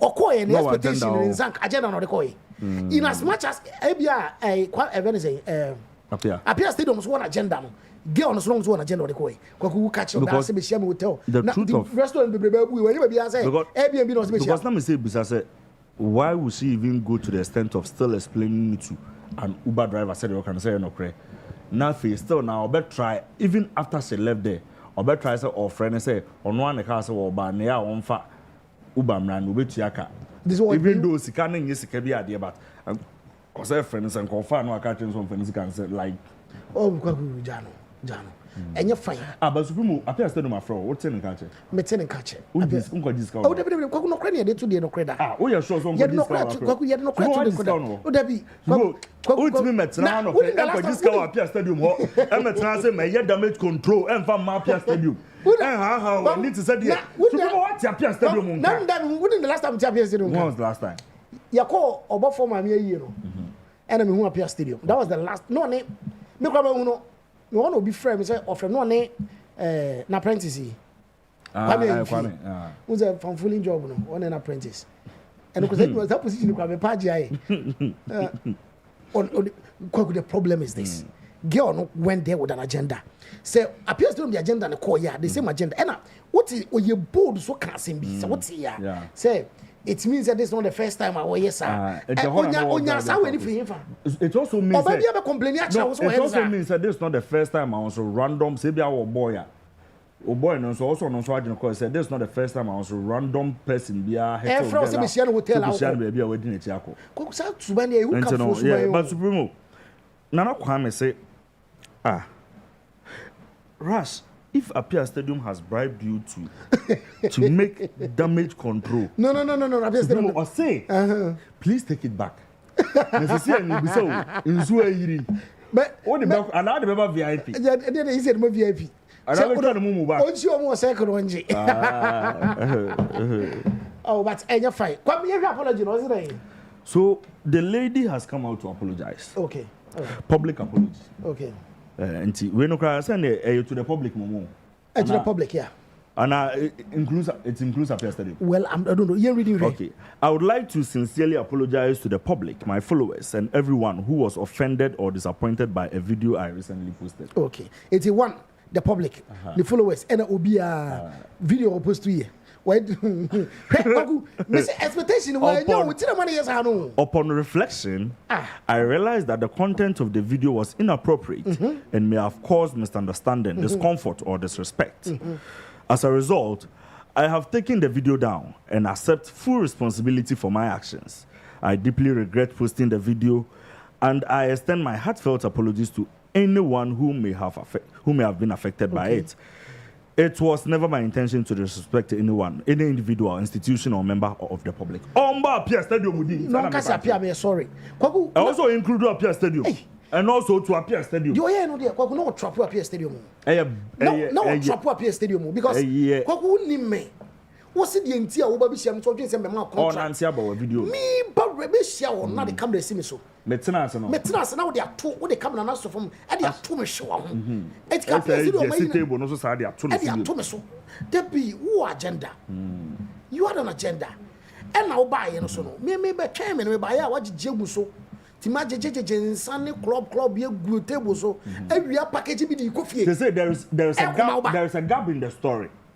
Oshe situation at hand now. The gap is that the lady is saying say Appiah Stadium requested say yam kwahwe me room. Okay. Appiah Stadium is also saying say no more unyako. No, the sorry. Ana on kwa wankasa.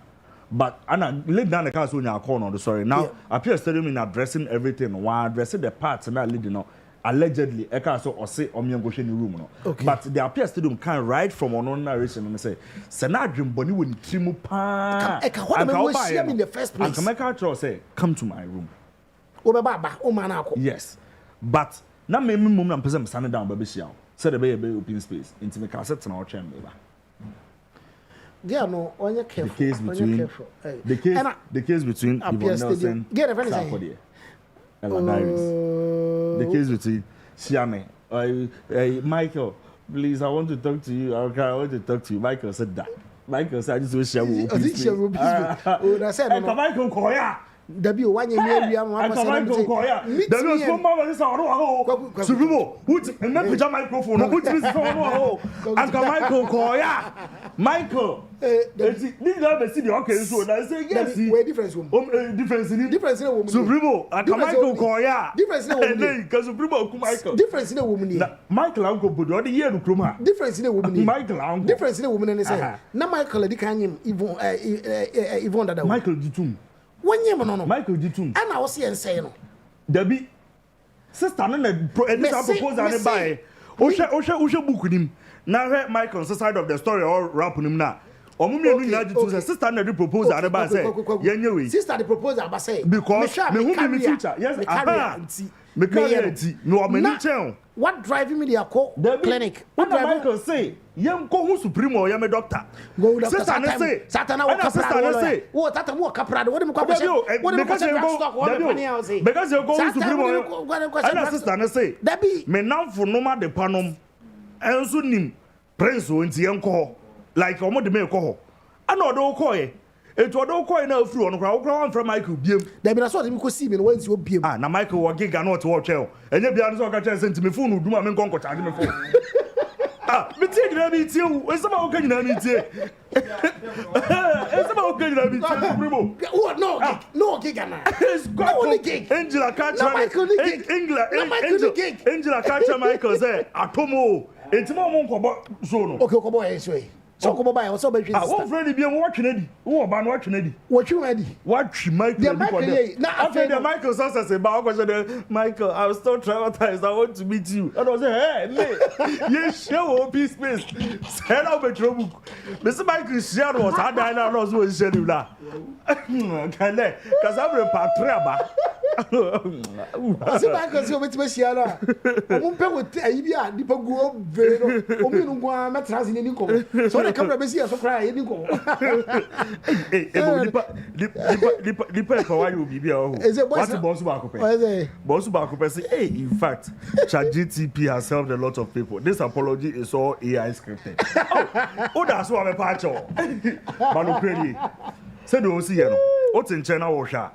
And yet to say, Appiah Stadium the end no live and or the everyone. Or the Appiah Stadium can everyone. Oh, the share to say. There be also photos. Last paragraph, that's me who be bisa. Last paragraph no. I say I didn't get posted a video and I still my heart out to anyone who may have been affected by it. It was never intended to disrespect any individual. I think any individual institution member of the public. Disrespect and call their show to Appiah Stadium. Yes. Any individual Kwaku eyawo. Who do you say kwaku girls no mo good TikTok on. Mo fa nya suade. Panyini frɛ wo sɛ behyia me hotel. Hotel hɔ no yentonto si wɔ hɔ. Menyini sɛ hotel hɔ no bɛkɔ no mo ye yes kwen ye tonkwen wɔ hotel hɔ. Sɛ bɛma wo so kyɛ sɛ wonim ne da. Si behyia me hotel. So your president. What ma fa boat ni Uber. Kuhyia no hotel. Thinking say me kwa bi ni so mam contract. Ye ma contract akoya kwan na go si school. Maybe all the best or the better. Or the better. Ye ma contract akoya dey. There be all the better now. Appiah Stadium no. O ma say Appiah Stadium ma contract na. Yeah. Sometimes mensem no wanwene wansi kwabu. Wanwene so no ano I believe say Appiah Stadium so the yes no. Say who invite you Obia. Was say Appiah Stadium invited and nothing before invited no. The unse so ndo nim say Appiah Stadium no or phone mo bi na chat na nipa na or can your person catch nipa kro na no Appiah Stadium so yes ro. We the football. When you obey bi ni nkoma yi Muhammad Ifrim. Enye fine. Say bi onim say unse kwaku enye nice. He's the first gentleman of the land. Appiah Stadium. Enti no na ga no ye na sa no. Say odika mo hu say odika mo say minim unso bo Appiah Stadium administrator. Akabe into opeso church onim na so ye ma president. That's all no friend Appiah Stadium. Some friend no. Tinam ka tell so bi tran church. It was su Muhammad Deen the ko friend again. Stand people can draw right from anopana ana the kind of story na ajebu. And said the sister ba ko bi the ajigu ye no. They don't say as say MP or ware kama. Omo ware no so the fe. Ware kama. Nancy ye na games be 6 match na dey. Omo bo galabi they give some magic whiskey bi. Ko cho omo mu mi no fe. Now na wonom say now Thursday we be called dinner. Enye lunch. Enye breakfast o. Dinner and I do 7. But we are given tilapia. And I do 11 or say, yeah, given tilapia. That made those or given tilapia. I bet leaves a crab. But good tilapia. Who's also packaging? Who's also packaging coffee? No, I don't know a new trend. Oh, also packaging coffee. That's option at the man who packaging the aqua now. I also get to Maza. That's Anna Jonah who packaging where chino. And I do 2 years watching. I am slow down. I guess no. Is it member no? Team for penny be am good who feel. Okay. Aha na bebo. Appear so do cry no. All responded. Also do cry and yet sebe and nasem. No no ka say obe on ko ntimi kra mfa na yere. Is only that you go dey ko fa na yere.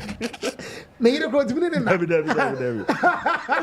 Also sebe e bujo fo me tie say. Adaje ko mi ni yere na. Me bi kro me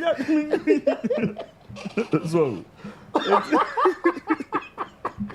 oya na yire yire na ko de yire ti e ka na ko aso dia aga de yire ti o be so hwe ono o be ho no ono kwa de jai Appiah Stadium se bribo twa so kakra onya da yire na yire na e ka na so mo kwa se na yire wo ho. Oh, onya daje na no wasa kwa sa hodin ni na wa ntisa. Ai, kakra kwa mtimi distribute. David. Supremo radio. Radio su abai. Abai de ya o. Odu ni team no say tama na o twa nyina wa test na namfo nyina say chale manya big man. Chale ma secure bag no. Ma secure bag no manya big man. Eti oba ye na o ka so obi a o ye nkohwe bia me wo no. Ah, no person ko wache. No ko wache no ho. So watching who Appiah Stadium so. See, oh, na Appiah Stadium ye no. Oh yenko. Ah, na de wo de me kra mo de bi wa me de be mo oh yenko. Ko de mate me ko America ban to de 2000 South. Yes. Wo mo sa afi wo se hye adwuma no. Appiah Stadium no so no. Wo so onya dagene na yire na. Ti afi no be ya na je be krokro. One was say me phone kure dum ebo me montu wo light me be charge me phone no be fa be zuni dey ya pa so dey say be sa so hwe for medical be hwe say dey ya pa dey say what to say $1 what sound so his scale on the phone wo hu ska pa so ye ntia odi aneka e bia ndi otua e o tua de o de command ba ni nyina oduane no e bia ndi otua e ka obeka Dabi so to twa no na o ma no no frɛ no. Dabi ade ndi otua ka so do fio. Otua ka no. Otua wie no ko charge ni phone. O we dey say Appiah Stadium asem na edem o. Otua aduane ne ka. De wan tua e bo 20 cedi no de ba ye no. E no so wan tua. Because no to get no who say Charlie machi mugu manya big mind am na kure free nsam. E no ya e no de video no. Supremo. Ayi answer na about next story no. E no quite away. And Monday the 29th. And I know he got encouraged. Oh, Mishebi. But I wasn't too impressed. But I understand them. Now, born in your faith. I felt I said they didn't want to win or something. Once the beginning of the game, we kept saying one thing. Say, first of all ye mpese ye tosu tu ekwa koshia Portugal unze ne tai kan bibi sa say Ghana for say tosu tu a ye bekwa koshia Portugal for ye tosu tu ekwa koshia Portugal so na what bibi sa you reach Portugal na Spain like depending on say the first and a second no it mean say strategically the coach felt say maybe meet my skip your one. It's the major players, you know. Yes. And everybody was trying to avoid the pass to check. I said, pass it out. What's another and it looked like they were not trying to avoid foul and stuff like that. Baby say, boy, in the crown, so I started. Caleb Swan started. I felt, say, Charlie, I understand them. Bono, world stage, you know. Strategy matters. And no Canada and South Africa. Yes, we're here. Yeah, you could bow about baby and South Africa, Canada. But if you have some need the near and some money been on things need to try some bear avoid them. Yeah. Because some move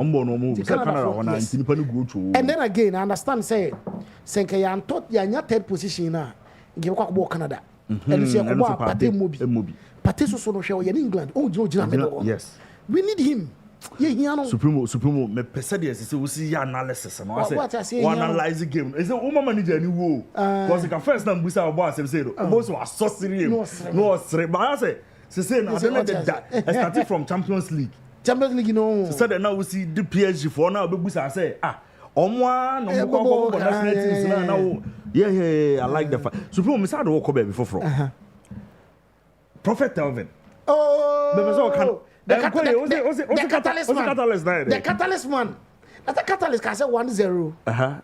Was it 1-0? 0-0. 1-0. The catalyst at Jaguar. The catalyst. And we is more day ban. I think say Supreme person come mouth. What's the video be sent? Me video be. No, was it no? Cause I say, you were born time when I was 9. You know, say about 6. Today just 3 hours before the game. Yeah. I don't catch Ghana for say. And panyophobia be huno. Yeah, or from Akesefo. Or say Akesefobia be huno. It's game no ebesesa. But onka. Because you know so you were say Ghanaians didn't want to win. I know. It's not game you are playing with us. No. Supreme Sanka be 3 minutes on the year. The person started through 1-0-0-0-1-0. Okay. Supremo, the Ohoni. I don't say Ayache. And sometimes we listen to some of these quote unquote prophets near there. Which was a way as a Joan say. But this guy just burst onto the scene with the prophecies regarding presidential winner near Kokono. Okay, I know Bernard, you discussion I can say, together with few prophets, be more want to be uchi more being in the bit maka say, as you so emphatic say na identity. Unze obo ha no more than I yes and I uchi say o kasi so pain. Na ye bebre. Uchi kasi so pain. Tell me so kasi so. And I Bernardo so kasi so. It's in the time I can say okay, you trade the beto. Need the beto. Okay. Now me that was when uchi na oh, there is no one so about listening. It's me to come out to the next person. Come on. Because I call angry be a very answer. It is Supremo. He's a very nice young man. Very nice young man. He will even be 30. I will be not 30. Okay. Will be not 30. Oh, will be in the 30 so. Oh, okay. He looks very young. Supremo, so this is what I realized. The first time I saw his video, now we prophesied way back 2-3 years ago. Say Ghana be qualified for the World Cup by young African Cup. Okay. No, even before the qualifiers, no. And African Cup now, no, people started paying attention. Okay. And I'm going to say, boy, you boy the World Cup. Okay. But no, I can't. Yeah, we make say predictions. So we make the opposite. Yeah. And now, Obai Bekache say, per the 4th dimension, no one. We say, I'm not prophetic. No more. The prophet. Pen the 4th dimension now one, and what he has seen, or apply the beer or friend the fitness principle from the ashes, you be rising. That was the application. I know catch Ghana for say the national team will do extremely well. National team never ma or mining bed there to the extent say a back outside. I'm at the business opportunities about Ghana. Okay. Because of a team say the BC with football. No kind of as at that time, as I make somewhere around 2025, crown I know what I kind of say. And these are things I have seen. No, so I can't say. To a player, on the BBM, no, you have a star. It's said in near some wajan, you war a bid, no, because no matter the situation, the day you should not be touched. When the month and call, oh, movie crowd, month and call. And the other year, moving in 2 minutes. But I'm not going to say the create team grow. There is time no bubble. Okay. Yeah. Just no talk about now yes, no, until near and friend. Near and friend. Let me put that also on record, near and friend. I know can say coach no so no. He shouldn't be touched. Even though I'm fair qualify African Cup, but not they are qualified World Cup. Until you ba yeah prepare for World Cup no. And the sound so bad say ya pamu coach. Yeah. Ti pamu coach no. Ono so call Accra FM. No call wa uni abema Romeo. So, okay. Yes. Ano mo busa. Ano say ade na ye de ensa kan to ado ne de. Even though no to ado resource ne ye. But asase se bibia. Enti dey bu beka behind the scenes na me ma example said them no wa say dey say e kwa Accra. You know say e obvious e be fa tech. Pay ono no explanation. Me nti ase na making. Said o fa tech. Na ubedu tech na edua atokwan nim na ntimi nko. I was say be a cocofa and sign ho be a nearby betisi ajoso ne yako. Nti ekwan ne be wa esai bibia. Ti sanka all the 2 hours na be take now what the be 4 hours. All the 2 hours na be Accra now the be 4 hours. Nti bibia be sesa. Unless say sound super kwan fofra na say ko pe fire for mo be twetwa ni anu firi kwan ni mu and all waste of time. Ni na waste of time. And they can no can say because of say now the list is in the damn ko only problem Otuado and so every that time ni na no mind you na akesefo na ya woka no say omoye people in the ministry so omoye people at the FA no me reach out okay according to him no me reach out mo ko training no oh David no eno na there David the football aspect na there say your mama coach your mama your pro players amount it's no way so according to him those people have reached out to him and he has always been emphatic say he doesn't need anybody's money and they so work actually so obo and they on one asem omo reach out no catch them say now because of what they have done now onim say ebesi but no one can show straight and no catch them say these two people no matter the situation my into no activate the principle of die hard OCBB or another principle be on so can one say into here no catch them and no say and I said the other one on meaning say it's 22 days that can no time and I can no say Ghanaians should give him 22 days okay or no e kwa koye na ade owia bibi wo ha he will be able to tell us say you bit master Samuel ma because be ejina na de ho ana the famous 100010 that was even before we went okay so hono ka say as at now because he attach no now everything has changed as at the time he was coming to the studio no and your ma wo hunu ene de watch out to ye kana enye yi e 100010 ni na nye in favor of Ghana okay was it 100010 ni enye in favor of Ghana ti that means ke be share throughout so me don't want to ke be board yes okay. Mind you na me don't want na 00 na England no I don't know so before some worker say fitness principle out of the ashes will rise ye be ya din na no akada that say for the England game na there your own personal project into England the end there 00 we will colonize England.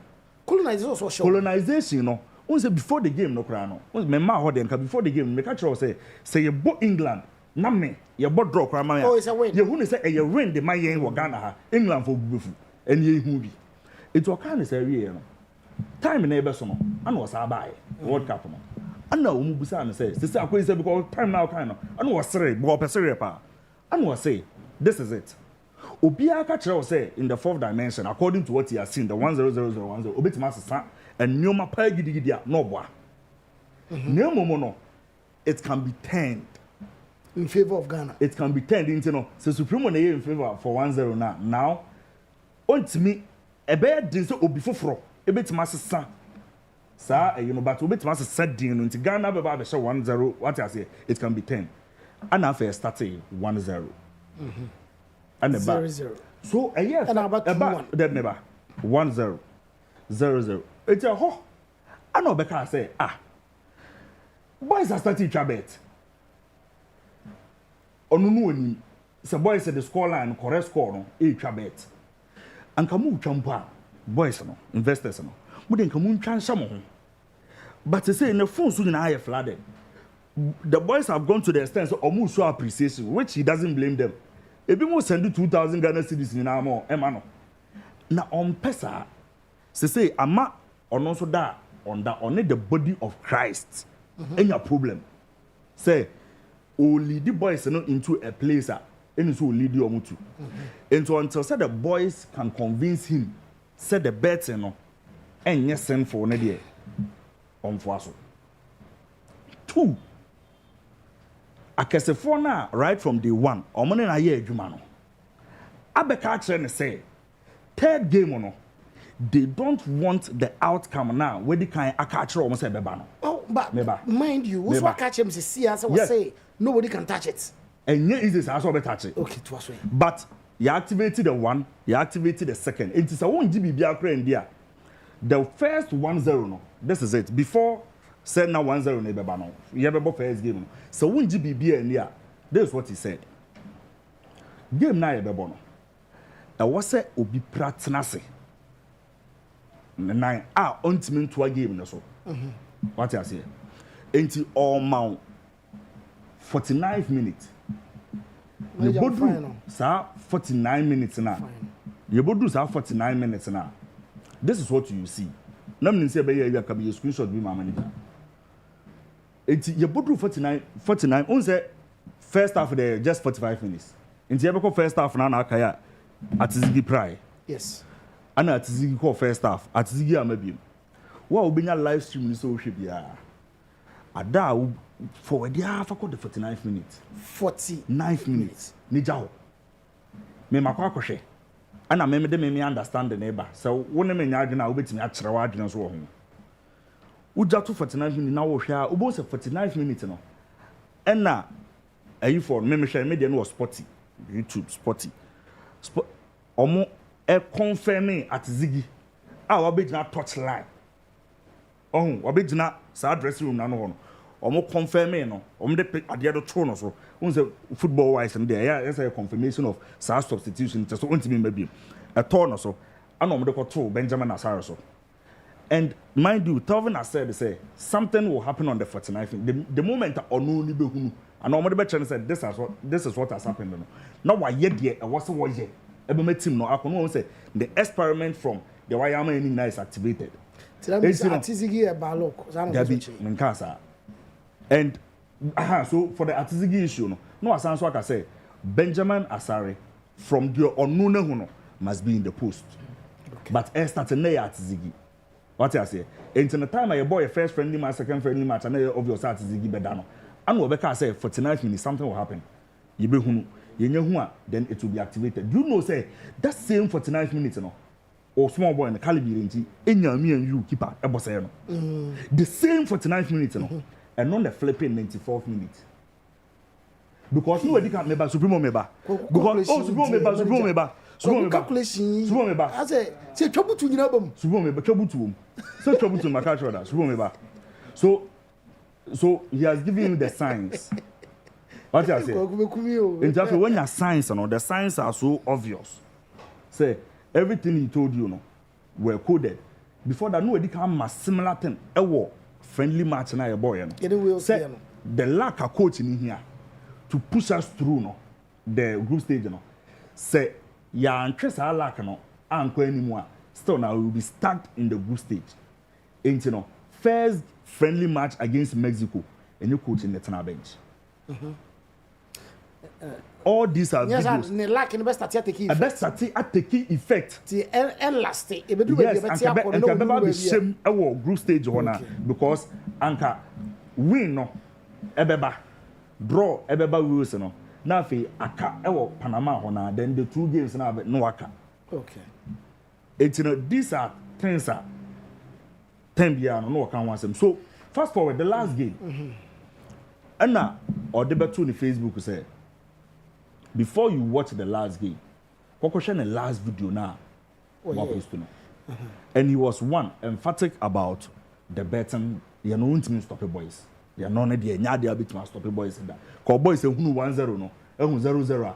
oko kaden boys the last be go 1-0 so and wo kasi so say ade no me na me twere gu ho me na meti ma tache entin sa 1-0 no sa why waje so wakoton wo neoma e dey kotwa wundi jai okay yes it's in the video a 23-minute video okay and wo kasi so say ade ba ko esan so wo ho no because of one bet and the eye say enkofo na right from day one or from akesefo no aka kire ne say sa last 1-0 no so no aside bet there no 1-0 no they don't like it into ono na so atwere agu ho into all paper because we have 3 hours abosan e no obusa time no if you watch the entire 23-minute video you get it on men's west e straightforward say the okay nyina abam and na me ka say so far Supremo that means what am I crucial share no me see and ye kind of from the prophetic side of things but me there say ye di kan din koma ya ka coach no strategies and I feel say the coach is doing an extremely macatro class Colombia there yes anko tena po mu ye ni as macatro be hu no say sa na wo say no eno do no be ba nchen oh there is Sankofa Ministries on na de bia na me penny din na me ho no on so the same thing me on macatro say we na two asofo pe and so far omo de no Sankofa Ministries and so the same thing unim Brian Brobe unim Derek Lucasen no David oh Supremo Derek Lucasen do ya adwin say si for mo no why do say go no we say no Brian Brobe no strike man Netherlands na ni nua no na sa boy no unso on start you know mo bi bo the first time we be bo bi ni you know be friendly match the other ade am pe won ho na me pe this one day say I guide na minim no Supremo na me pe distribution yeah o share ya this is the ball then the Sankofa Ministries so ono no so Sankofo no so ho asem mo say boys mienu ba ko bebo Netherlands ba ko beba bebo Ghana Netherlands no of course on man no so and he said these things before they were called BPA on kwa do voice note ni nyina ma hu na ma me afre wo fa se na no mo ko bo no aka che ne se BPA ya okay na no fa se ashigu sa first game a win so bebo ye they say there are some of them are ubetima ka say a prediction ubetima ka say yintomu a lotto then there ade na daten dodo ani obi mo nso a omutimi ka say manager ebi mo nso bitimi ka say ko die na tum afi de we okay kakra me nyi okay ba magie atum ye obi mo nso omutimi ka say Ghana en qualify me nyi okay but magie atum na Appiah Stadium abe challenge o mo say wo so pani bia ba ba ye ya pani ba yi because asama wo kan ni ase ni na no so one chair pani for akese for the buche na entre obi amede Telvin se won chira akese for no uche na Appiah Stadium ko de no so oboa na wo so pani bia fra na on kan pani kro ana went manka uche die no on e say pani bia na bit mabondi nanim sa na obisa sa de na Telvin an chira akese for no tie me tie ne say unim sa sa de pani bia na yebodi di Supremo manager uche because I don't tell me about akesifo ni di ana make who you see which say your penny bia na ebodi di ana so na ni say ana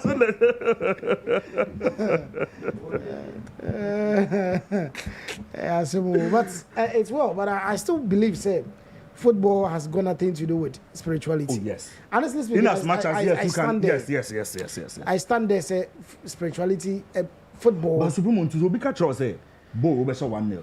Bo be say 2-0. Bo be you know na to da ya na man ko for ye kakra Matias. Go bet ma can straight say oh on be win. Oh but on be bodro. Maminka we say so. Okay, yeah, going into the World Cup Panama dey no. Na I told you say Panama dey beat my shop. You more sports for my you see good but me then I kept saying they say with Panama be shop. Sports for my but okay say do England make I say you play draw, you be draw. Okay. Manager kwa me catch yourself in England board draw. Yeah. What I say. And a Croatia for time ananka ye share boy ya no komo je alfi. Ye share mo je we. Na me person komo je off no. Because I was praying so one share. Does that make me a prophet? Debbie. Hey, you know the same thing. Me Croatia they no crowd the group no. One time say the matches na say no am catch catch na. Said the matches na say na de ba ko mo say Croatia game na e din 2 games first 2 games.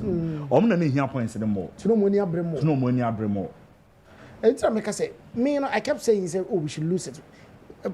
Me can say we should lose it. Even though for Colombia and Portugal so for super ka say ye be share we ya. But once we dey no kan say but once we dey no kan say but for instance the England game again this same person I catch us 1-0 abam unso wan ka say be share say the kind or say na second game no or say no there will be so the second game, England game, or say there will be a controversy, penalty.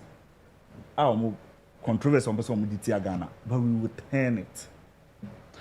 The video is that you didn't penalty or manje. It was turned on. No, Supreme someone can still want it. Or say England game or say England for no. It be a controversial penalty, but we will turn it. Yes. Favor. Bibi I was say corner. I was say ba. I know say that small boy. Now, Obepra, but the Jordan there be. Who's that? Honestly, I know say no. This boy is only free man. A game over. At the end of the day, no one pay. So it was a specifics in the woman. It's not about. Should we? It goes beyond that. Should tactics rely on? No, I don't believe prophetic. No, I don't believe. Once anything now making no, me linking to the quote in here. I don't believe you say because for instance, because to be honest, Papa you say akesefo ba no. Would you believe say bia akesefo omo na efre ye masa enyiwe mfrim danger enter and say this same person said per the ono hu and per the star and the drive and the energy around the team. Benjamin Asare is supposed to be imposed one another. So it means say akesefo has nothing to do with, especially with the coach, you know. Untimin kasa asem no. Carlos Queiroz no. Untimin kasa asem no. And you know, he will come out and then tell you that then something will happen just to take the person off to bring another person. Say the bear drive no. Atiziki pra na. I'm force so esin in same wom. Well, I'm atiziki pra no so I'm force in same. But into Supremo after they won't say I am more or less like say you cannot only in the name. As of on in the coach didn't lame, but Osha the Ecoson so you cannot link it to the Muslim a Ghanaian coaches no. And somebody like Carlos Queiroz. A Supremo and Ankaka said Jordan International. On say you lose last match. On so almost say Jordan Tembi. Jordan last time I catch say be a lose. Beginning catch say be a lose. Yes. Was a catch say Jordan. Omo dey ko dey na to make. But any Panama and England born and I mean who say he knows what he's doing. We're very professional. Makacho also says he lose quickly a player the best no kon. What's Makacho? There say Jordan no board do say am dey question. So mu dina temo no. You ne Croatia no. Go ahead. That's the person we say. Today no. Almost team no on no. Supremo. Would you say tell Vin say on slow down, take a break? Because Ghana now what he's telling us. Now what he's telling us and say now he's not going to tell anybody correct because once somebody at the end cabet. And then we have a cancer say trouble to na walk home. And so one can change claim then you come back to tell me say na you see the best na trouble 2 years say one cabet after the one with the behavior of enipa and they say they sit here yeah to say won di make trouble because they say you say ya boy ya say zo boy boys in the cabet the boys in the DRI o say on ka boys in the DRI also say now the body of Christ is the body of Christ way. But that oye juma wan. Ruwa oye juma wan. Oye juma man mu. Oye juma wan. Supremo. Oye juma wan. The catalyst man. The catalyst man. Yeah, the catalyst man. Yeah, chill baby. The catalyst man. Now go to say. If I dey you woke up you Ghana chances. For the last time I you video against the North here in Debbie. Okay. Wankasa on. But me say na you're not being fair. Or say your chances at the World Cup group stage and you're fair and you're cry and okay say I think this was about a couple of months ago and no say weeks yeah and okay so omume hu no I just omume hu na answer yes na omunye hu adwuma and na I think say a week or so to the your first match Oba sorry that no she JC nen sorry man nyina she JC o say Spain JC ne black JC no ne ada and no can say I didn't dey na nye but also mu hu no mama but oye Ghana ni de ye nyina e begiram ni abom paye ni atene no that is what he said it is say afie bobo ne e wini number ka fa old video no ba you not be fair to him just like which match me say just as which me say 1-0 1-0-0 no last match no ka say because what 10 born at 9 around 6 or kind of straight. So also for the first time it was going in accordance to the demands of the video was old video. Obey a new video. I don't know is the one make be found because as I am saying Chuma or trend that I have good stage na we no. And for correct score near there. What correct score? What about really what Obe warning Europe for so money careful na bibi boba so yes. Prime Minister there. And we say okay. Na Prime Minister there Supremo. Sanka branch the member Supremo. And they me more can say. Sir Prince cry be in that for the past 5 years. How many prime ministers na UK for enya? Since 2015 they've had they had 5 years. 7.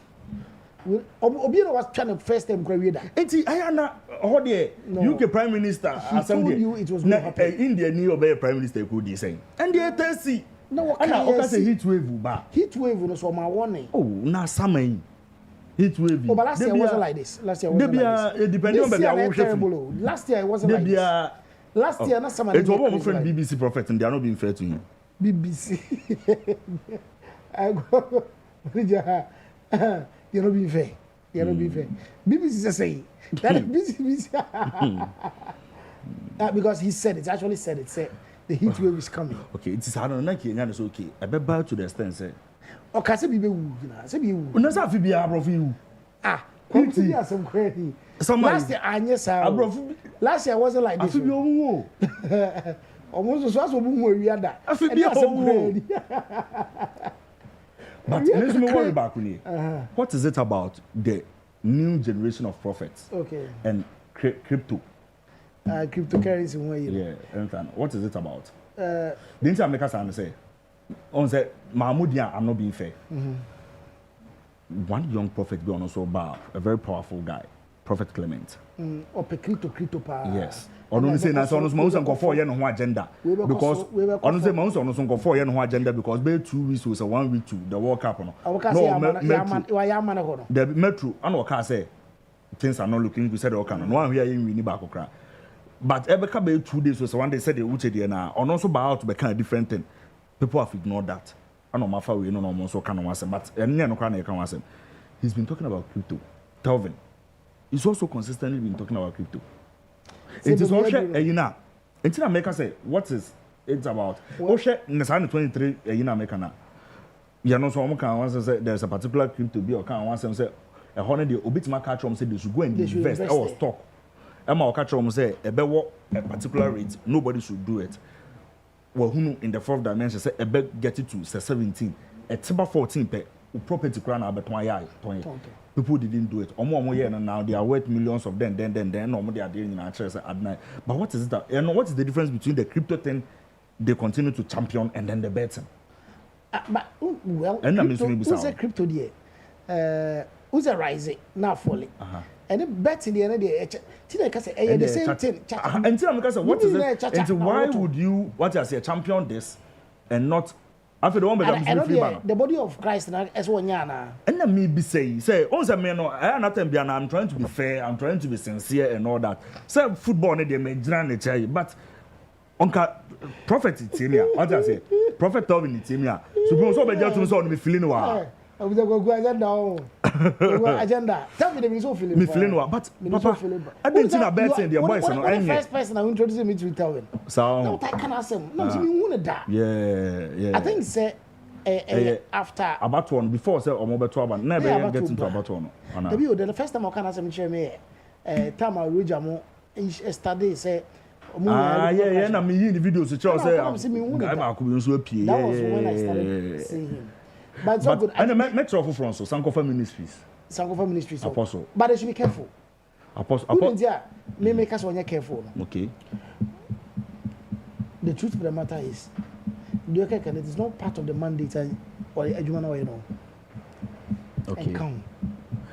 Aha, Supreme was asking, I'm seeing your chance. I'm not be doing come say. Supreme say, I will come make be. But now no metina ho dwen ho na me hwe so for be video but na nye o ma ya ba omudin. The basic material say some komoya na Supreme king. But I support Supreme power but as for na ya fair to them because one. Na say kraso obi ni mu na. But I just say you two personal mempe.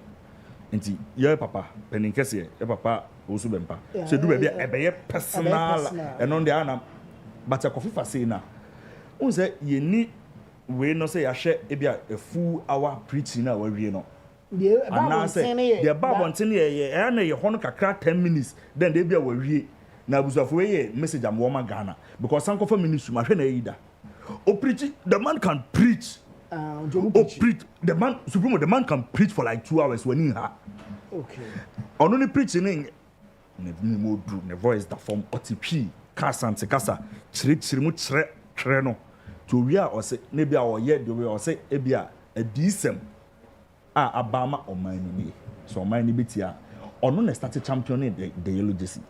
Oh, okay. He has been championing it for like 3-4 no wakasa say yellow jersey no eye e di onu nanya to say ebeja to makoye back to the yellow jersey. And you can still come and say it has nothing to do with football, it has nothing to but obi so my argument say mobile phone or Bible. No. But see you use. Oh, God, say prophecy or Bible. Prophecy. Prophets were in the Bible. But who's and say what a asophobi Bishop Titi of Omontoko Bernardo or say what you can entry last time by as I was what you can enter. So Bernardo say when ya Titi of a tournament to what social Facebook or say didn't or no so any abre papa no so no unso or your father. Bishop Titi of a father. The internet near Brennan says some of the fathers are not allowing the young ones to grow. Because how can you tell your church members to say prophetics no in the Bible not prophets? Do say or say no more 7 and no so. Aha, son a honor no didn't answer me deny. No so. Anna Bernardo so can say. How can you say that? Because Bible no so say you be see it. I say no way. Won't say them chance. Oh, I said me say Bible no it has been summarized. Yes, I know. Because Bible no me find the church say also ya ko down nine. Oh, but say yen san can. There be san also can supreme. Supreme san also can. Supreme two person church say before say Yesu ba no. Eden ya nkofo bi nso ama meka so mo na Messiah. Of course. But e bia ye de semu a e be man nkofo adina yo mo ntententi be twa sa side woni nyina egu. Mate wasi o. Na Yesu ye hu ya no edi 33 o. 30. A span of after the and cross ade we cry no. Christianity events on from say sa Orthodox, the Orthodox no. Oh, Methodist na Roman na Anglican no. Charismatic no. Charismatic boom no enche yo. Yes. Charismatic boom and chair you. Yes. Then look at the number of prophets we've gotten as compared to even before the coming of Jesus, after the coming of Jesus, time of Orthodox starts here, Pentecost, the praise movement starts here.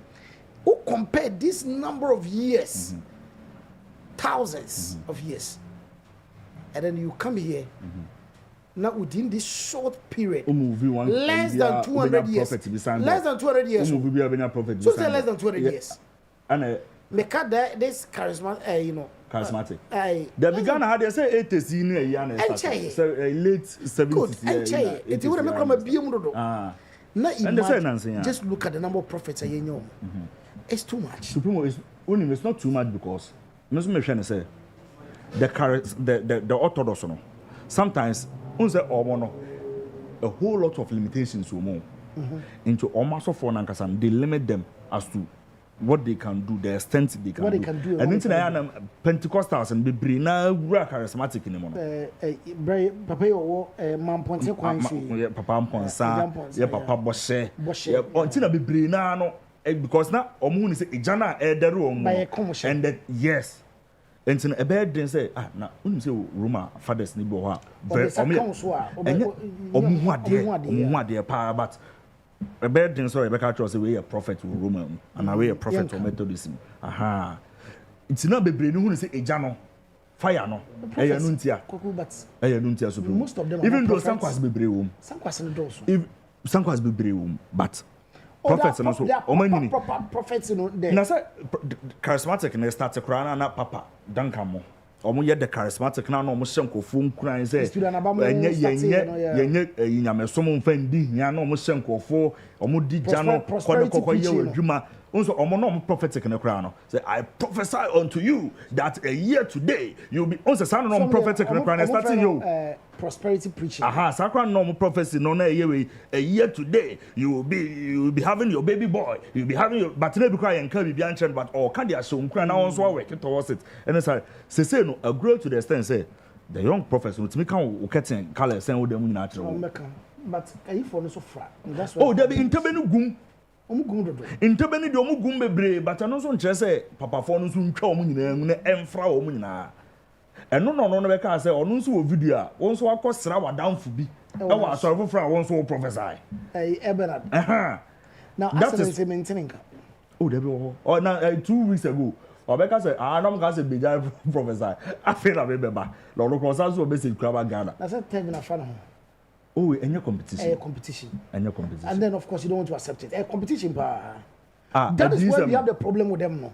More than personal competition. One case I want to things and your amount of and not who back could be on work. I say, no, so any break or more papa phone be. Say, Omona, yes, because almost soon so generation, Internet Supreme program. That's Supreme invite manager. Now, the I have to so.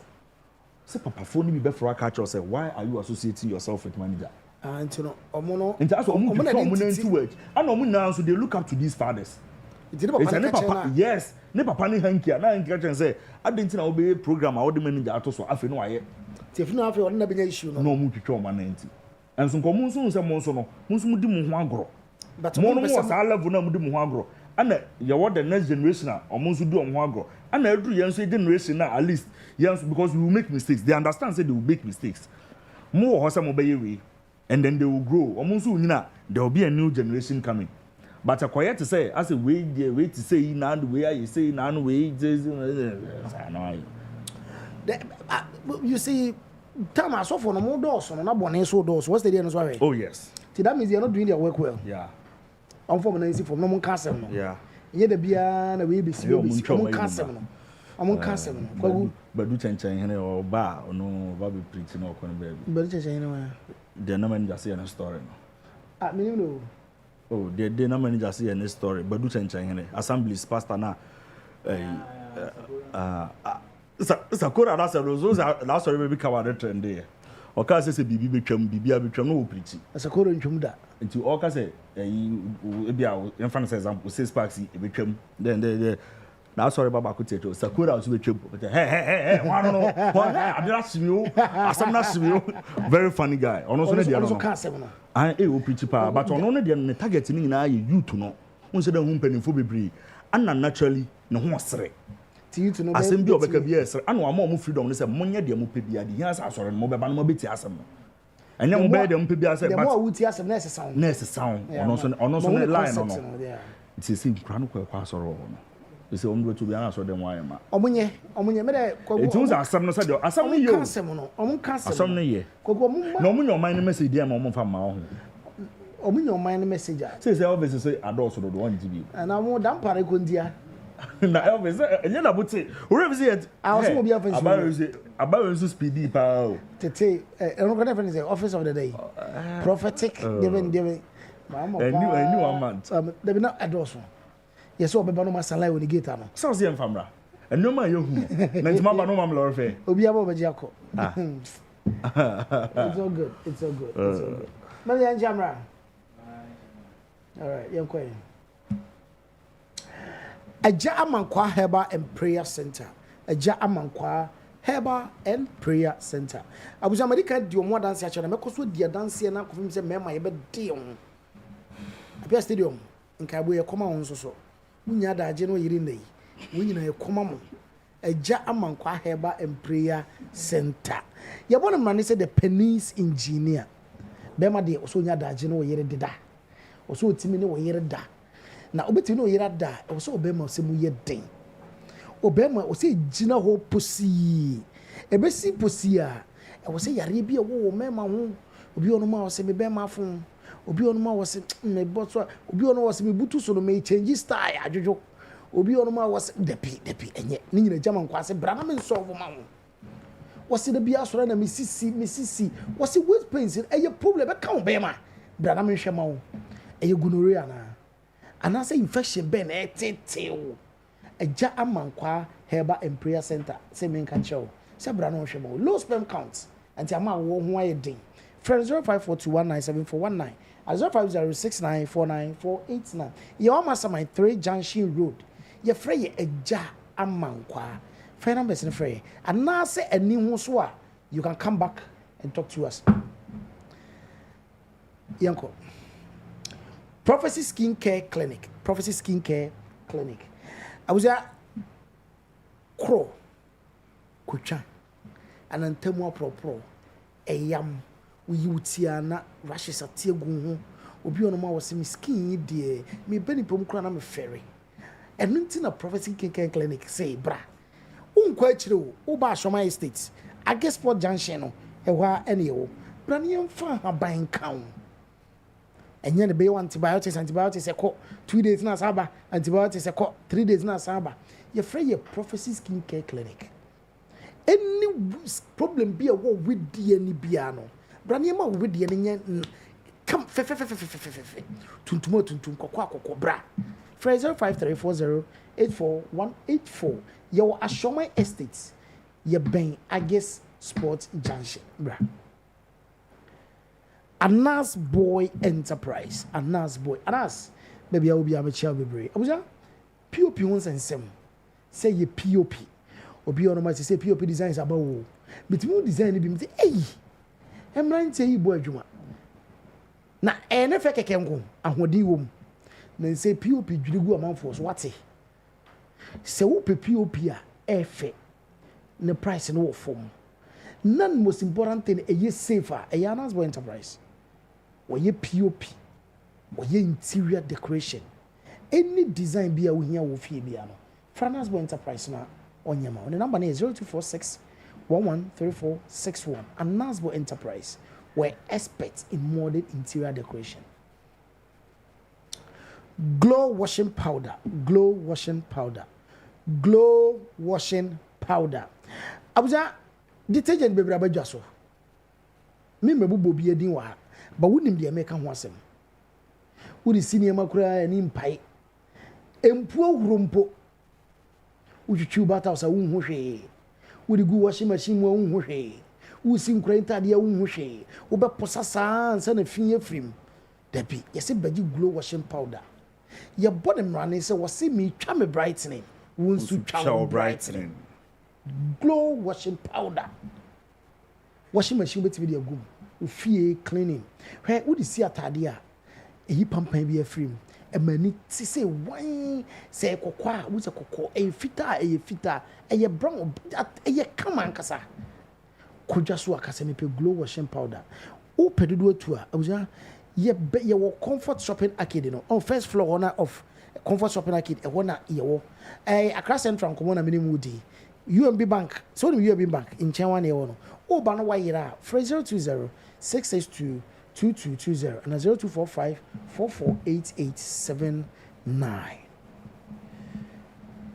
Best deal door-to-door shipping and services. Best deal door-to-door shipping. Abuja, best deal there. Maybe I make besta. Ya kasa dey besta. So what you say? Eye papa e da soronko ade nyina mu. Se wo person de ni free UK e de ba Ghana. Ope door-to-door service e free UK e de ba Ghana. And one best deal door-to-door shipping. The beer de nyem esi poso. The beer de nyem esi poso.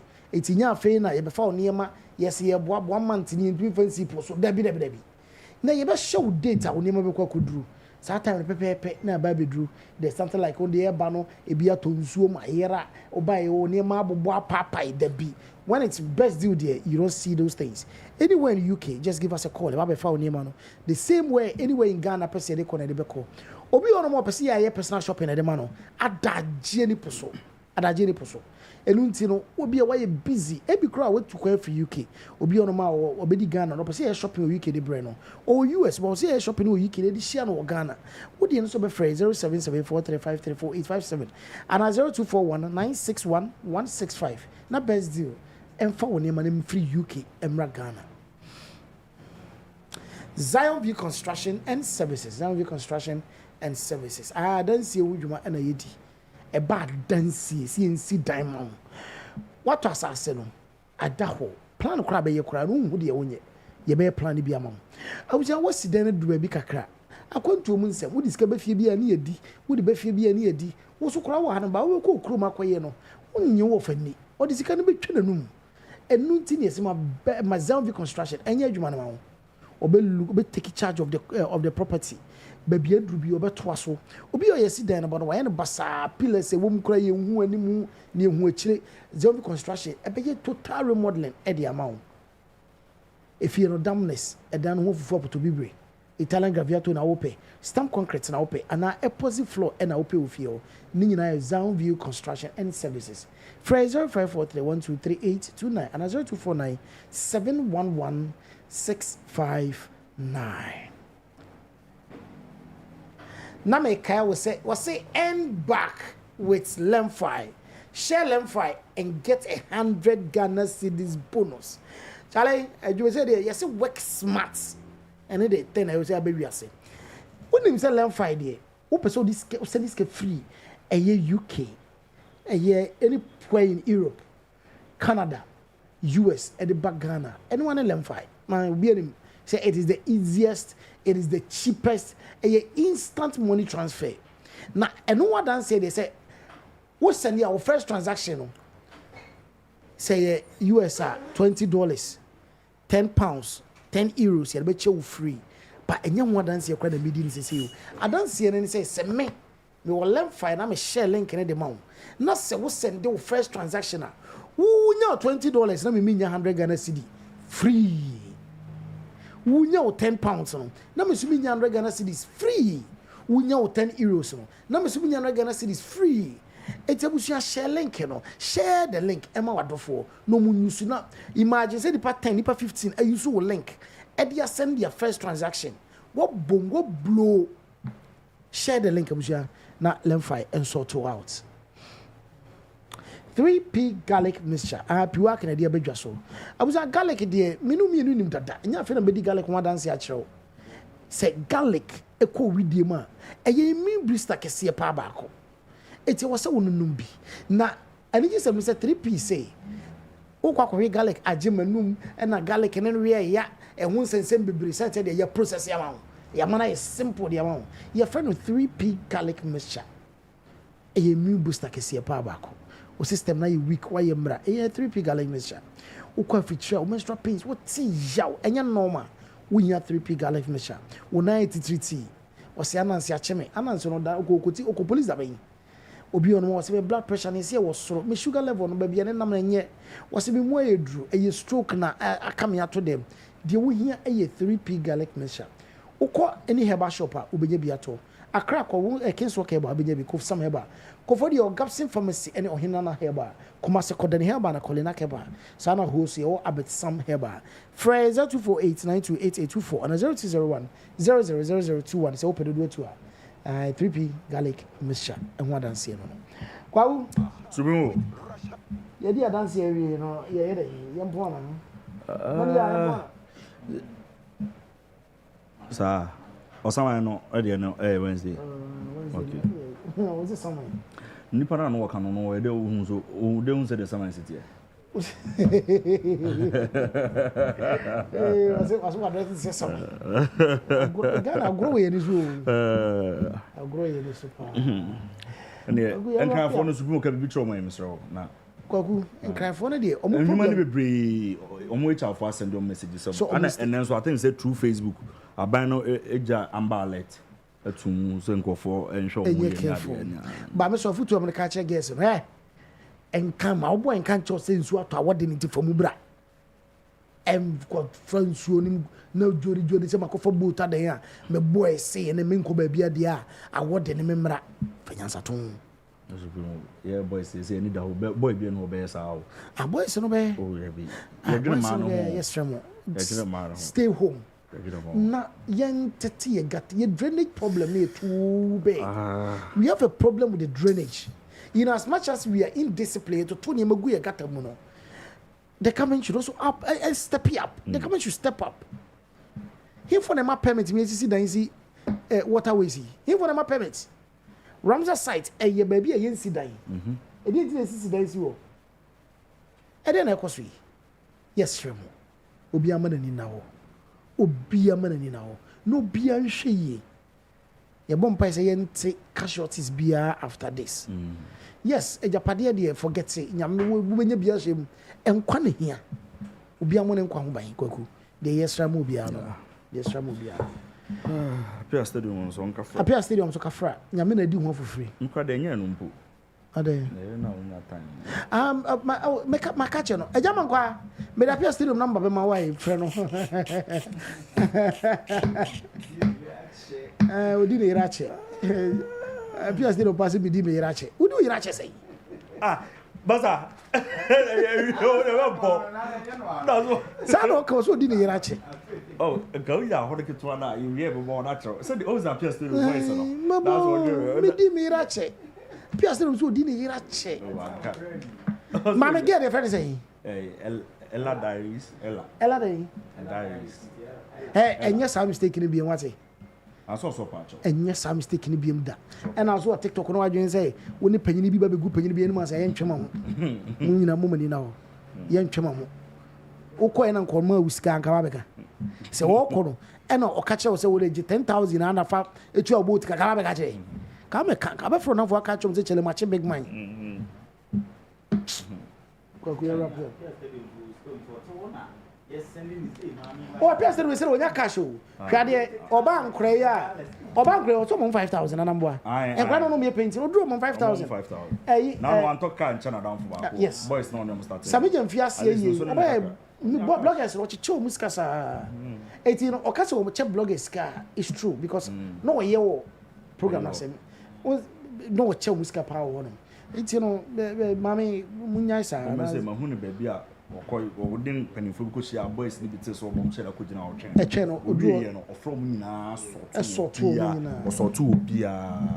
Eti no say e ade a we sometimes yen tam TikTok anim gu ase na mo de gu panifo yen twem obi asa bia mu. Obi afanya suade yefesia aya yampon na dey